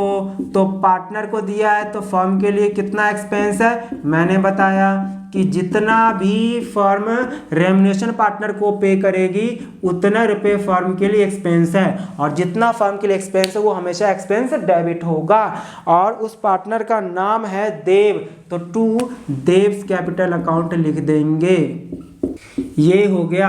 अब इसका एक और पार्ट एंट्री होगा क्योंकि इसमें आगे लिखा है रिलेशन एक्सपेंस 8,000 रुपये जो हुआ है पेड बाय द फर्म। हो पेड बाय द फर्म, ये तो रेमुनेशन देने की एंट्री हो गई पार्टनर को। अब ये खर्चा एक्चुअल में अगर लिखा होता है एक्चुअल एक्सपेंस सिर्फ 7,000 या 8,000 कुछ भी लिखा होता क्वेश्चन में और कुछ ना लिखा होता तो हम ये मान लेते कि अब जो एक्चुअल एक्सपेंस 8,000 15,000 20,000 जो भी हुआ है वो पार्टनर को हमने रेमुनेशन दे दिया है तो पार्टनर ही बियर करेगा, पार्टनर ही पे करेगा। बट इस क्वेश्चन में लिख दिया है कि कौन पे कर रहा है? फर्म, ठीक है ना। और इसमें कुछ नहीं लिखा है कि ये जो 8,000 रुपये उसको बियर कौन कर रहा है, सिर्फ इतना लिखा है कि realisation expense of ₹8,000 are paid by the firm. कुछ नहीं लिखा है। तो इसका मतलब ये जो एक्सपेंस है वो 8,000 रुपये का वो फर्म के लिए अलग से एक्सपेंस है, इसको छोड़ के। तो इसका मतलब यहाँ पे एक और एंट्री हो जाएगा, realisation account debit to cash या फिर बैंक अकाउंट, कितना रुपया, 8,000 रुपये। अगर इस क्वेश्चन में ऐसा लिखा होता कि अभी कमीशन हमने दे दिया, उसी लाइन में लिखा होता कि फर्म ने पे कर दिया on the behalf of Dev, तो फिर यहाँ पे सिर्फ Dev's capital account debit to cash या बैंक होता। क्या होता, देव टू कैश या बैंक। बट इसमें कुछ लिखा नहीं है, तो हम मान लेंगे कि ये एक्सपेंस बोन कौन कर रहा है, फर्म ही कर रही है। नेक्स्ट है आपका 9th adjustment, realisation expense of ₹5,000 were to be borne by Pankaj a partner, however it was paid by Hitesh another partner, it was to be recorded in the books। हाँ जी, लास्ट वाला ये बताया था ना कि एक पार्टनर ने पे किया, दूसरे ने बोला मैं जिम्मेदारी लूंगा, तो जिसने जिम्मेदारी लिया उसको डेबिट करते हैं और जो पे किया उसको क्रेडिट करते हैं। तो जल्दी से देख लेते हैं किसने पे किसने किया है, बोन बाय पंकज, तो जिसने जिम्मेदारी लिया हम उसको डेबिट करेंगे, तो यानी कि यहाँ पे हो जाएगा पंकज ने जिम्मेदारी लिया है, तो पंकज कैपिटल अकाउंट।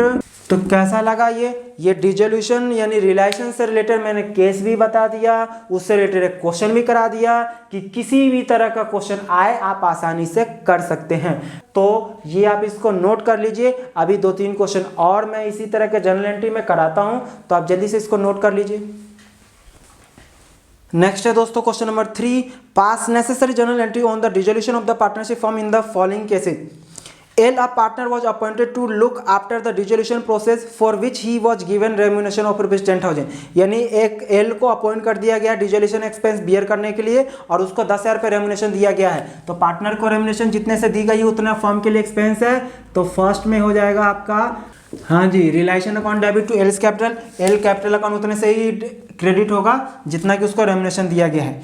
नेक्स्ट है dissolution expenses ₹8,000 were paid by the partner M, यानी कि डिसोल्यूशन एक्सपेंस 8,000 रुपये हुआ जिसको पे किसने किया है, एम ने पे किया है। क्या इसमें क्या क्वेश्चन में कहीं लिखा है कि किसने ने बोन किया, तो क्वेश्चन में कुछ ना लिखा हो कि किसने बोन किया या किसने जिम्मेदारी लिया, तो हमेशा क्या मानेंगे, फर्म ने बोन किया। किसने बोन किया, फर्म। तो फर्म ने बोन किया, इसका मतलब यहाँ पे फर्म के लिए एक्सपेंस है कितना रुपये, 8,000 रुपये। तो रिलेशन अकाउंट डेबिट हो जाएगा 8,000 रुपये और टू किसने पे कर दिया है, एम्स कैपिटल, तो एम ने पे किया है, तो अब फ्यूचर में एम को देना पड़ेगा ना। एम को कौन देगा, फर्म, तो फर्म को देना है। फर्म के लिए लायबिलिटी इंक्रीज क्रेडिट होता है ना।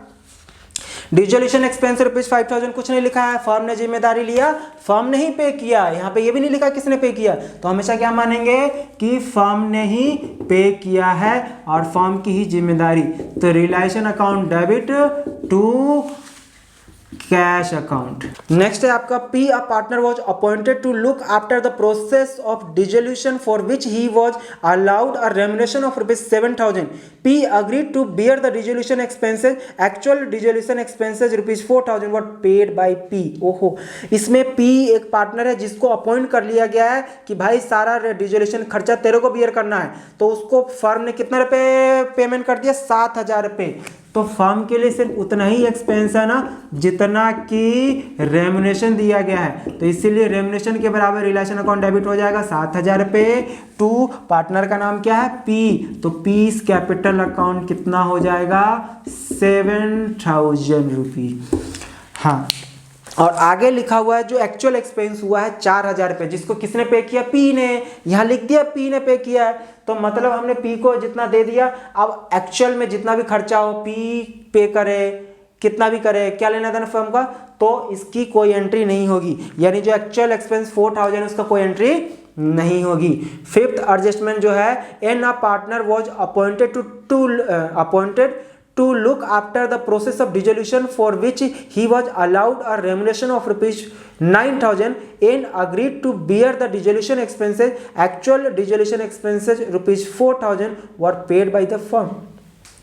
यानी कि यहाँ पे साफ साफ बोल दिया है कि 9,000 रुपये जो है वो रेमुनेशन दिया गया एन को डिसोल्यूशन एक्सपेंस बियर करने के लिए। तो इसका मतलब यहाँ पे क्या है, यहाँ पे रिलेशन अकाउंट डेबिट हो जाएगा 9,000 रुपये से। हाँ जी, ये तो सिर्फ रेम्युनरेशन देने की एंट्री हो गई कि पार्टनर ने बोला, एन ने बोला कि भाई मैं सारा का सारा रिलेशन एक्सपेंस बियर करूंगा। क्वेश्चन में लिखा है कि आर जो है, एन जो है वो बियर करेगा ऑल रिलेशन एक्सपेंसेस। तो ये फर्म के लिए सिर्फ उतना ही एंट्री होगा एक्सपेंस के नाम से जितना कि रेम्युनरेशन दी गई है। और एक्चुअल एक्सपेंस दे रखा है क्वेश्चन में 4000 रुपये, और जो कि लिखा है कि पेड बाय फर्म, तो फर्म ने पे किया है तो टू कैश हो जाएगा कितना रुपये, 4000 रुपये। रिलेशन अकाउंट डेबिट होगा नहीं, क्योंकि इसमें साफ साफ एन ने बोला है मैं रिस्पॉन्सिबल हूँ, मैं बियर करूँगा। तो यहाँ पे क्या हो जाएगा, N's capital account debit 4000। Next है एंड लास्ट है, ये क्वेश्चन आ चुका है आपके एग्जाम में। Q a partner was appointed to look after the process of dissolution for which he was allowed a remuneration of ₹18,000। Q agreed to take over stock worth ₹18,000 as his remuneration. The stock had already been transfer to realisation expense. No entry. ये no entry कैसे होगा sir, define करेंगे। यानी जो 6th है इसका no entry होगा। कैसे होगा नो एंट्री, जरा देखने की कोशिश करते हैं। सबसे पहले तो ये कि क्यों अपॉइंट किया गया है रिलेशन एक्सपेंस बियर करने के लिए, उसके लिए रेम्युनरेशन दिया गया 18,000 रुपये। तो रेम्युनरेशन देने की एंट्री हमने क्या सीखा है,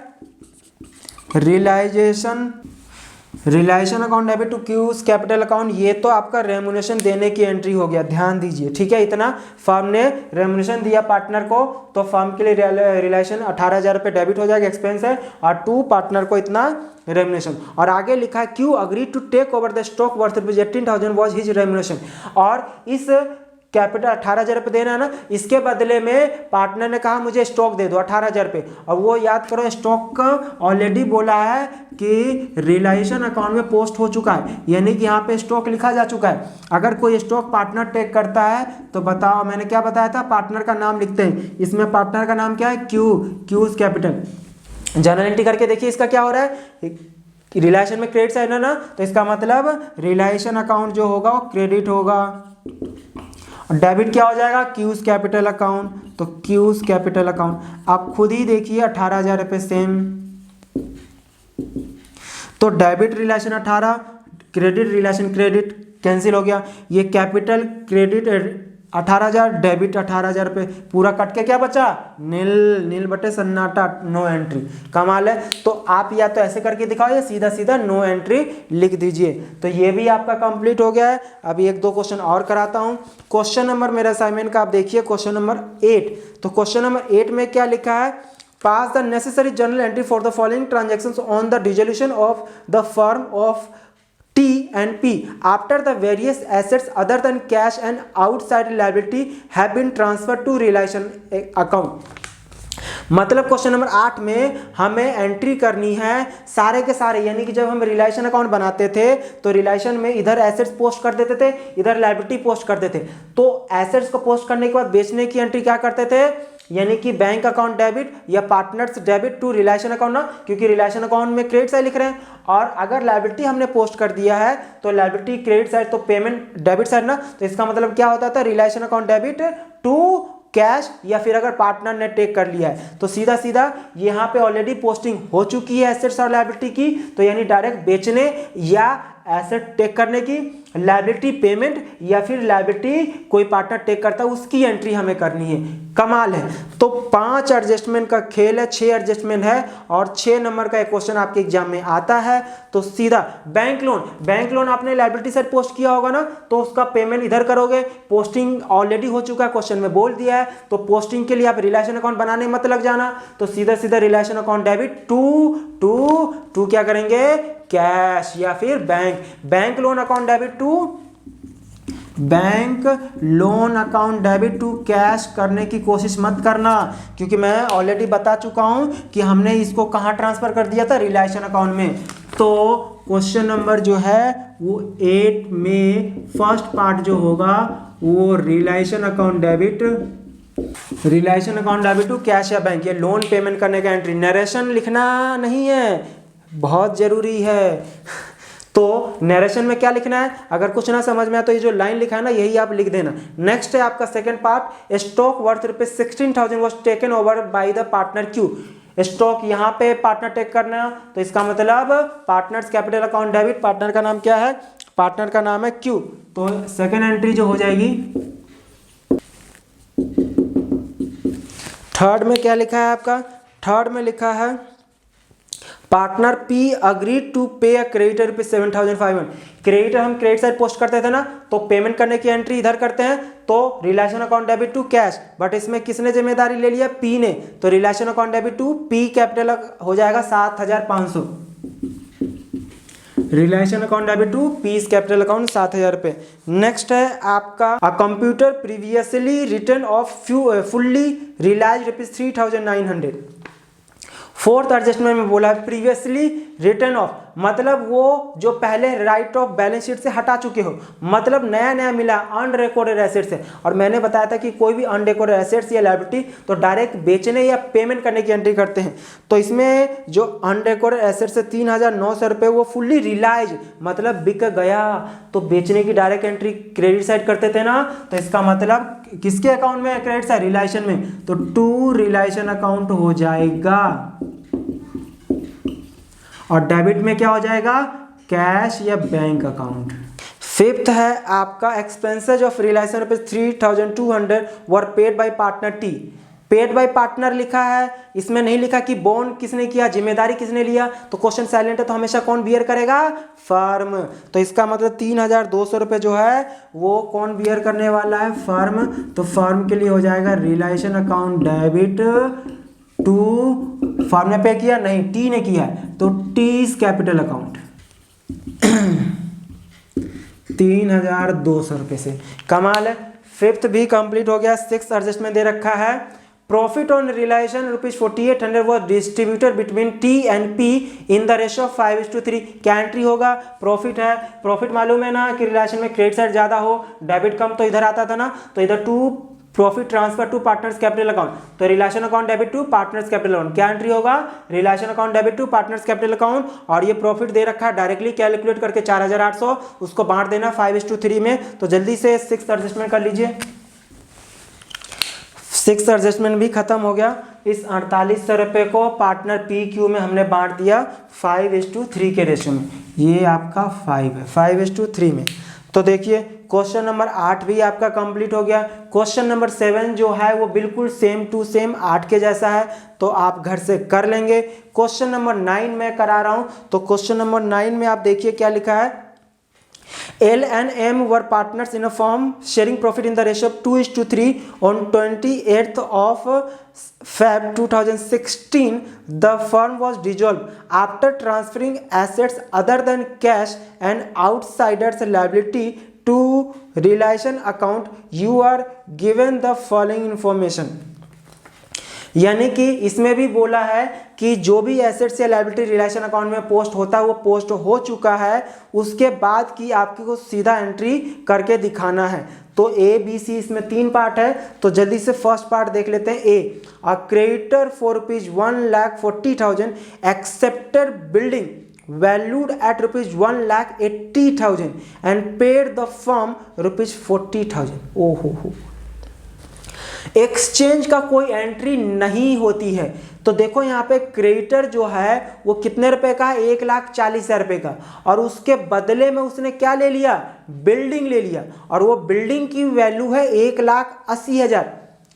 और फर्म ने क्या किया कि फर्म को पेड द फर्म ₹40,000, यानी कि फर्म को उन्होंने, यानी क्रेडिटर को मुझे 1,40,000 देना था, क्रेडिटर ने बोला हमें बिल्डिंग दे दो, तो वो बिल्डिंग की वैल्यू उन्होंने क्या लगाया, 1,80,000 रुपये, और वापिस उन्होंने 40,000 रुपये दे दिए किसको, फर्म को। तो देखो एक लायबिलिटी और एसेट्स जब भी इनके बीच में एक्सचेंज की एंट्री होती है, अगर कोई भी लायबिलिटी आपने किसी से कुछ ले रखा है, वो कहता है कि भाई आप मुझे ना पैसा मत दो, उसके बदले में आप ये सामान किसी और को दे रहे हो, मुझे ही दे दो। तो इस तरह का अगर कोई लायबिलिटी एक्सचेंज की जाती है तो उसकी एंट्री नहीं होती है। अगर एंट्री करोगे तो वो कैंसिल हो जाएगा।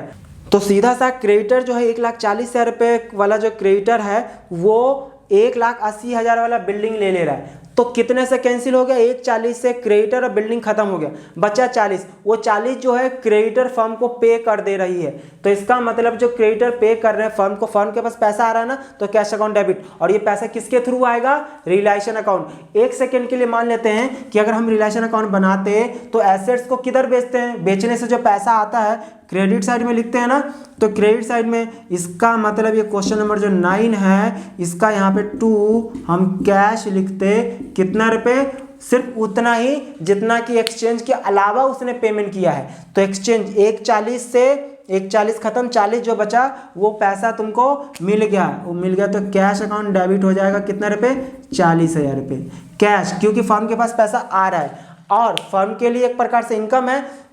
तो जो भी पैसा आता है रिलेशन अकाउंट में क्रेडिट साइड ना, तो यहाँ पे लिख देंगे टू रिलेशन अकाउंट 40,000 रुपये। ये हो गया आपका फर्स्ट 9th का। सेकेंड है a second creditor for ₹30,000 accepted machinery valued at 28,000 in full settlement. मैंने बताया कि अगर एक लायबिलिटी के बदले में एक एसेट जो है एक्सचेंज होता है तो नो एंट्री, सिर्फ एक्सचेंज होता है। तो यहाँ पे एक्सचेंज के अलावा उन्होंने 40,000 रुपये फर्म को दिया था, इसीलिए हमने एंट्री किया। बट सेकंड वाले एडजस्टमेंट में बोला है कि 30,000 रुपये का जो क्रेडिटर थे उन्होंने कहा भाई मुझे बिल्डिंग दे दो 28,000 रुपये का, और उन्होंने कहा हिसाब बराबर, चलो मत देना, तो हिसाब बराबर, क्रेडिटर यानी लायबिलिटी कम, एसेट चला गया, तो हिसाब बराबर, इसका क्या करेंगे, नो एंट्री। नेक्स्ट है आपका एडजस्टमेंट नंबर सी यानी कि third, a third creditor amounting to ₹70,000 accepted 30,000 in cash and investment of the book value of ₹45,000 in full settlement. हाँ जी, 70,000 रुपये का क्रेडिटर है, उस 70,000 के बदले में 30,000 रुपये उन्होंने कैश एक्सेप्ट किया। उन्होंने बोला कि भाई देखो आपको 70,000 रुपये देना है ना, तो ठीक है, मुझे 70,000 रुपये के बदले में ना 30,000 रुपये तो पहले कैश दो। तो कैश दिया जा रहा है ना, क्योंकि कैश जो है रिलेशन अकाउंट में पोस्टिंग नहीं होती है, तो कैश की क्योंकि रिलेशन अकाउंट में पोस्टिंग नहीं होती है तो हम इसको एक्सचेंज नहीं मानेंगे, हम इसको पेमेंट ही मानेंगे। तो हमने क्रेडिटर को पेमेंट किया, पेमेंट किधर होता है रिलेशन अकाउंट में, डेबिट साइड में। तो डेबिट साइड में हम लिखेंगे रिलेशन अकाउंट डेबिट, कितना रुपए, 30,000 रुपये, जितना कि आपने पेमेंट किए हो क्या, कैश 30,000।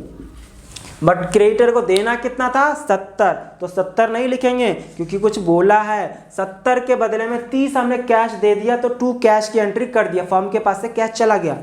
बट आगे लिखा है कि जो बैलेंस बच गया, बैलेंस 70 में से 30 घटाओगे तो 40 बच गया ना, तो 40 अभी पेमेंट करना बाकी है क्रेडिटर को, तो उसके बदले में उन्होंने इन्वेस्टमेंट ले लिया है जिसकी वैल्यू 45,000 रुपये है, और उन्होंने कहा हिसाब बराबर, ठीक है। अब वो ज़्यादा में ले या कम में ले, इससे आपको कोई लेना देना नहीं। मैं ऑलरेडी बता चुका हूं कि ज़्यादा कम वो रिलेशन अकाउंट ऑलरेडी एडजस्ट कर चुका होता है, क्योंकि इसमें डेबिट क्रेडिट में एसेट्स और लायबिलिटी की ऑलरेडी पोस्टिंग हो चुकी होती है। तो अब 40 बचा था, उसके बदले 45 ले ले या 30 वाला ले ले या 50 वाला ले ले, एसेट्स सेटलमेंट हो गया ना, तो सेटलमेंट की कोई एंट्री नहीं होगी, सिर्फ इतना ही एंट्री होगा क्योंकि इतना फर्म के पास से कैश गया है। और लास्ट है इसका लॉस ऑन डिसोल्यूशन वॉज ₹4,000। इस क्वेश्चन में पार्टनरशिप रेशो दे रखा है 2:3, तो ये जो 4,000 रुपये है इसको आप 2:3 के रेशो में बांट देंगे। लॉस यानी पार्टनर से एक प्रकार से पैसा लेना है, डेबिट करना है पार्टनर, और टू रिलेशन अकाउंट, तो यानी कि 4th एडजस्टमेंट हो जाएगा। हाँ जी, तो लॉस का भी हमने एंट्री कर दिया, partners capital account debit to realisation account. तो ये क्वेश्चन नंबर 9 भी मैंने कंप्लीट करा दिया है। तो देखिए इतने सारे मैंने जनरल एंट्री क्वेश्चन करा दिए हैं। एक क्वेश्चन मैं आपको और करा दे रहा हूँ, क्वेश्चन नंबर जो है 4th, इसमें अकाउंट, नहीं तो आप कहेंगे कि सर इतने सारे क्वेश्चन कराएं, बड़े वाले क्वेश्चन तो आपने एक ही कराए, तो एक क्वेश्चन और करा दे रहा हूँ, तो जल्दी से आप इसको नोट कर लीजिए, उसके बाद कराता हूँ। दोस्तों क्वेश्चन नंबर 4 फटाफट एक और क्वेश्चन कर लेते हैं। तो जल्दी से देखिए question number 4। A B C were partner sharing profit in the ratio of 3:1:1। Their balance sheet as on 31 March 2009 the date on which they dissolve their firm was as follow. ठीक है, 31 March 2009 के date में आपका balance sheet जो है वो dissolve हो रहा है।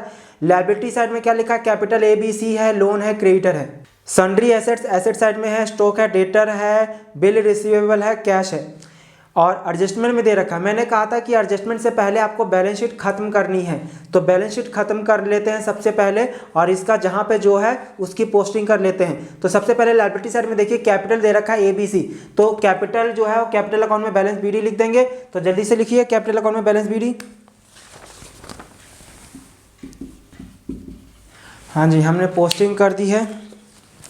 ठीक है, आपका कैपिटल बैलेंस BD वहाँ चला गया। लोन और क्रेडिटर ये एक्सटर्नल लायबिलिटी है, इसको हमें यहाँ पोस्ट करना है, हमने पोस्ट कर दिया है। और प्रोविजन एसेट साइड में देखो अलग अलग भी लिख सकते हो एक साथ भी, तो मैंने सन्ड्री एसेट 17,000 रुपये लिख दिया, स्टॉक लिख दिया 7,800, और डेटर जो है ओरिजिनल वैल्यू लेते हैं 24,000 रुपये 200 बिफोर प्रोविजन। और प्रोविजन मैंने बताया था ना कि स्पेसिफिक रिजर्व होता है जो कि रिलायशन अकाउंट में क्रेडिट साइड में सिर्फ पोस्ट करते हैं, इसकी पेमेंट नहीं करते हैं। इसके अलावा बाकी जो लायबिलिटी है उसकी पेमेंट इधर करेंगे, और जो एसेट है उसको बेचने की एंट्री। तो एडजस्टमेंट नंबर 1 में क्या बोला है, A to take over bill receivable at ₹800, debtor amounting to ₹20,000 at 17,200, and the creditor of ₹6,000 were to be paid by him at this figure। कमाल है, A ने 800 रुपये में बिल ले लिया है, यानी कि जो बिल रिसीवेबल है इस क्वेश्चन में एक और रह गया था बिल रिसीवेबल 1,000 रुपये का, तो आप यहाँ पे लिख दो बिल रिसीवेबल जो कि 1,000 रुपये है। तो ये 1,000 वाला बिल किसने ले लिया यहाँ पे, ए ने, तो लिख देंगे एस कैपिटल अकाउंट कितने में ले रहा, 800। जितने में ले रहा उतना, कम ज़्यादा हमें नहीं देखना है। और आगे लिया है कि 20,000 रुपये का जो डेटर है वो भी ले लिया है। 20,000 रुपये का डेटर जो है 17,200 में, तो जितने का लिया है उतना, यानी कि ए ने यहाँ पे बिल रिसीवेबल ले लिया है 800, डेटर ले लिया है उसने 17,200। किसने ले लिया, ए नहीं ले लिया है। तो मैं एक बार एस कैपिटल लिख दिया, उसके नीचे लिख दिया है, और साथ में 6,000 रुपये वाला क्रेडिटर भी पेमेंट करने के लिए तैयार हो गया है। कौन, ए। तो क्रेडिटर इधर पोस्ट किया तो पेमेंट करने की इधर ना, तो यहाँ पे लिखा जाएगा एस कैपिटल अकाउंट। कितना रुपए का क्रेडिटर ले लिया इसने, 6,000 रुपये। 6,000 ही क्रेडिटर था ना, 6,000 वाला 6,000 रुपये ही पेमेंट कर रहा है, तो कोई दिक्कत नहीं, क्रेडिटर टेकन। ठीक है, तो क्रेडिटर का कहानी। एडजस्टमेंट नंबर बी है, B is to take over all stock for ₹7,000। B ने सारा का सारा स्टॉक जो है उसने ले लिया 20 कैपिटल अकाउंट। क्या ले लिया है, स्टॉक। ऑल स्टॉक उसने 7,000 रुपये में ले लिया, और आगे लिखा है sundry assets at ₹7,200 being 10% less than the book value. और सन्ड्री एसेट जो है वो लिया है 7,200 में। टोटल इसने कितने का ले लिया, 14,200, और इसने इसका कितना हो गया था टोटल, 18,000 रुपये। हमें यहाँ पे एक चीज़ ध्यान देने की ज़रूरत है, मैंने सन्ड्री एसेट्स और डेटर का मैंने अलग से लिखा है क्योंकि इस क्वेश्चन में यही खेल है। तो इस क्वेश्चन में जो खेल है वो यहाँ पे पहले वाले लाइन से शुरू हुआ था कि जो मेरा डेटर था 24,200 का टोटल, उसमें से ए ने टेक कर लिया था 20,000 वाला 17,200 में। तो हमें बस ये देखना है कि कितने वाला, 20,000 वाला, 20,000 वाला। अब कितने में ले रहा है, मैंने बोला था इसको नहीं देखना, देख के स्माइल करना है, बस ये देखो कि कितने वाला। तो 24,200 में से 20,000 वाला चला गया, तो बता सकते हो रिमेनिंग कितना रह गया, 4,200। अब रिमेनिंग डेटर का भी आगे वाले एडजस्टमेंट में बोलेगा कि क्या हुआ है। उसी तरह सन्ड्री एसेट जो है मेरे पास 17,000 रुपये का था, जिसमें से टेक कर लिया है बी ने कितना में, 7,200 में, जो कि बुक वैल्यू से 10% कम है। टेकन बाय बी एट ₹7,200, यानी कि बी ने जो लिया है ना 7,200 में लिया है, और ये जो 7,200 रुपये आया है ना वो 10% घटाने के बाद आया है। अब यही एक लॉजिक है एक बात बताओ, कितना वैल्यू था इसका, ओरिजिनल वैल्यू हमें नहीं पता, ओरिजिनल हमें नहीं पता, बट इसमें से 10% माइनस करने के बाद जो आया है वो 7200 है। खुद ही बताइए आप लोग कि जो भी कुछ होता है हमेशा 100% होता है ओरिजिनल वैल्यू, तो 100% में से अगर 10% लेस कर दिए हैं तो जो रिमेनिंग बैलेंस है वो कितने परसेंट के बराबर है, तो वो आप कहेंगे कि 90% के बराबर है, क्योंकि कोई भी चीज़ होती है उसकी ओरिजिनल वैल्यू हमेशा 100%, तो 100 में से अगर 10% लेस हो गया तो 90%, इसका मतलब जो है 7200 90% के बराबर है। तो बता सकते हो 1% कितना, बचपन से आपने कैलकुलेशन सीखे हो कि 90 कुर्सी की प्राइस इतना है, तो आपको कैलकुलेट करना हो 85 90 100 कितने का भी, तो पहले एक का निकालते हो, उसके बाद जितने का निकालना हो उतने से मल्टीप्लाई, तो 90% इक्वल टू इतना है, तो 1% इक्वल टू कितना हो जाएगा, डिवाइडेड बाई 90%। और मुझे कितना निकालना है, या तो डायरेक्ट 100% निकाल दो तो ये आ जाएगा, या फिर 10% निकाल दो तो ये आ जाएगा, अब जैसे मर्जी। अगर मैं 100% करूं तो 100% देख लीजिए, ये 1% की वैल्यू है ना, तो 100% के लिए क्या करना पड़ेगा, इसमें मुझे 100 से मल्टीप्लाई कर देना होगा, तो इसी में मैं अगर 100% से मल्टीप्लाई कर दूँ तो परसेंट से परसेंट कैंसिल हो जाएगा, नोटेबल, तो कितना आ जाएगा आपका ये ओरिजिनल वैल्यू, ये आपका आ गया यहाँ पे 8000 रुपये। अब 8000 का ध्यान से देखेंगे कि अगर 10% घटाएंगे तो 8000 का 10% 800 ही आता है, घटाने पे 7200, इसका मतलब 17000 रुपये में से जो बी ने टेक किया है वो कितने वाला है, 8000 रुपये वाला। अब बताओ 17 में से 8 वाला तो बी ने ले लिया, तो रिमेनिंग सन्ड्री एसेट्स कितने रह गया, अगर ये रिमेनिंग कैलकुलेट नहीं करना होता तो कितने वाला है ये सब हमें देखने की जरूरत नहीं था, तो 17 में से 8 घटा देंगे तो रिमेनिंग जो है वो 9000 रुपये का सन्ड्री एसेट्स है। अब इस रिमेनिंग का आगे के एडजस्टमेंट में कुछ बोला है, जल्दी से देख लेते हैं। Next, C to take over the remaining sundry assets at 90% of the book value and assume the responsibility of discharge of loan together with accrued interest of ₹300।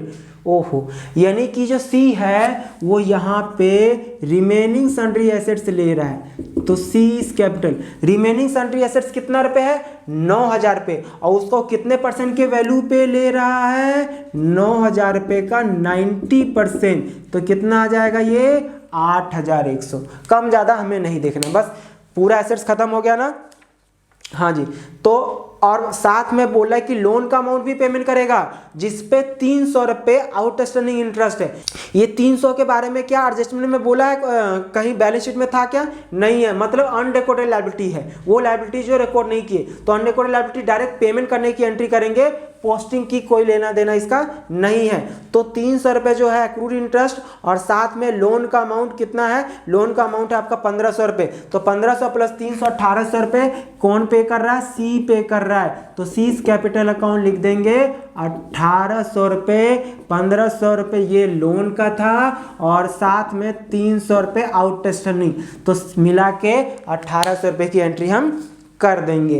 Expenses of रिलायसन ₹270 है, आगे नीचे लिखा है the remaining debtor were sold to debt collecting agency at 50% of the book value, prepare realisation account, partners capital account and cash account. देखो realisation का 270 रुपये खर्चा है, अभी हमने सीखा कि रिलायसन एक्सपेंस लिखा, कुछ ना लिखा हो तो फर्म ने बियर किया, फर्म ने ही पे किया, तो फर्म के लिए रिलायसन अकाउंट डेबिट टू कैश, तो टू कैश लिख देंगे, रिलायसन एक्सपेंस 270 रुपया, और रिमेनिंग डेटर देखो 4200 का है, डेट कलेक्टिंग एजेंसी को बेच दिया गया है, तो जब बेचते हैं तो हम यहाँ पे क्या लिखेंगे, कैश अकाउंट, सेल हो रहा है एक प्रकार से, तो कितने में 4200 को 50% पे बेचा गया है, मतलब कितने रुपए हमारे पास आया होगा, 2100 रुपये आया होगा।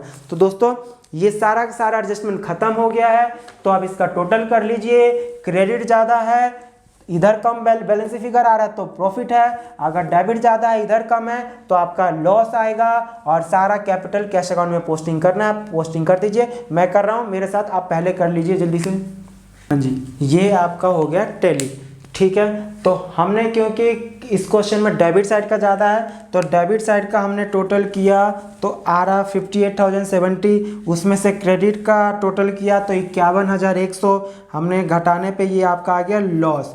ये लॉस हमने प्रॉफिट शेयरिंग रेशियो दे रखा है 3:1:1, उसमें हमने तीनों पार्टनर में बांट दिया ये।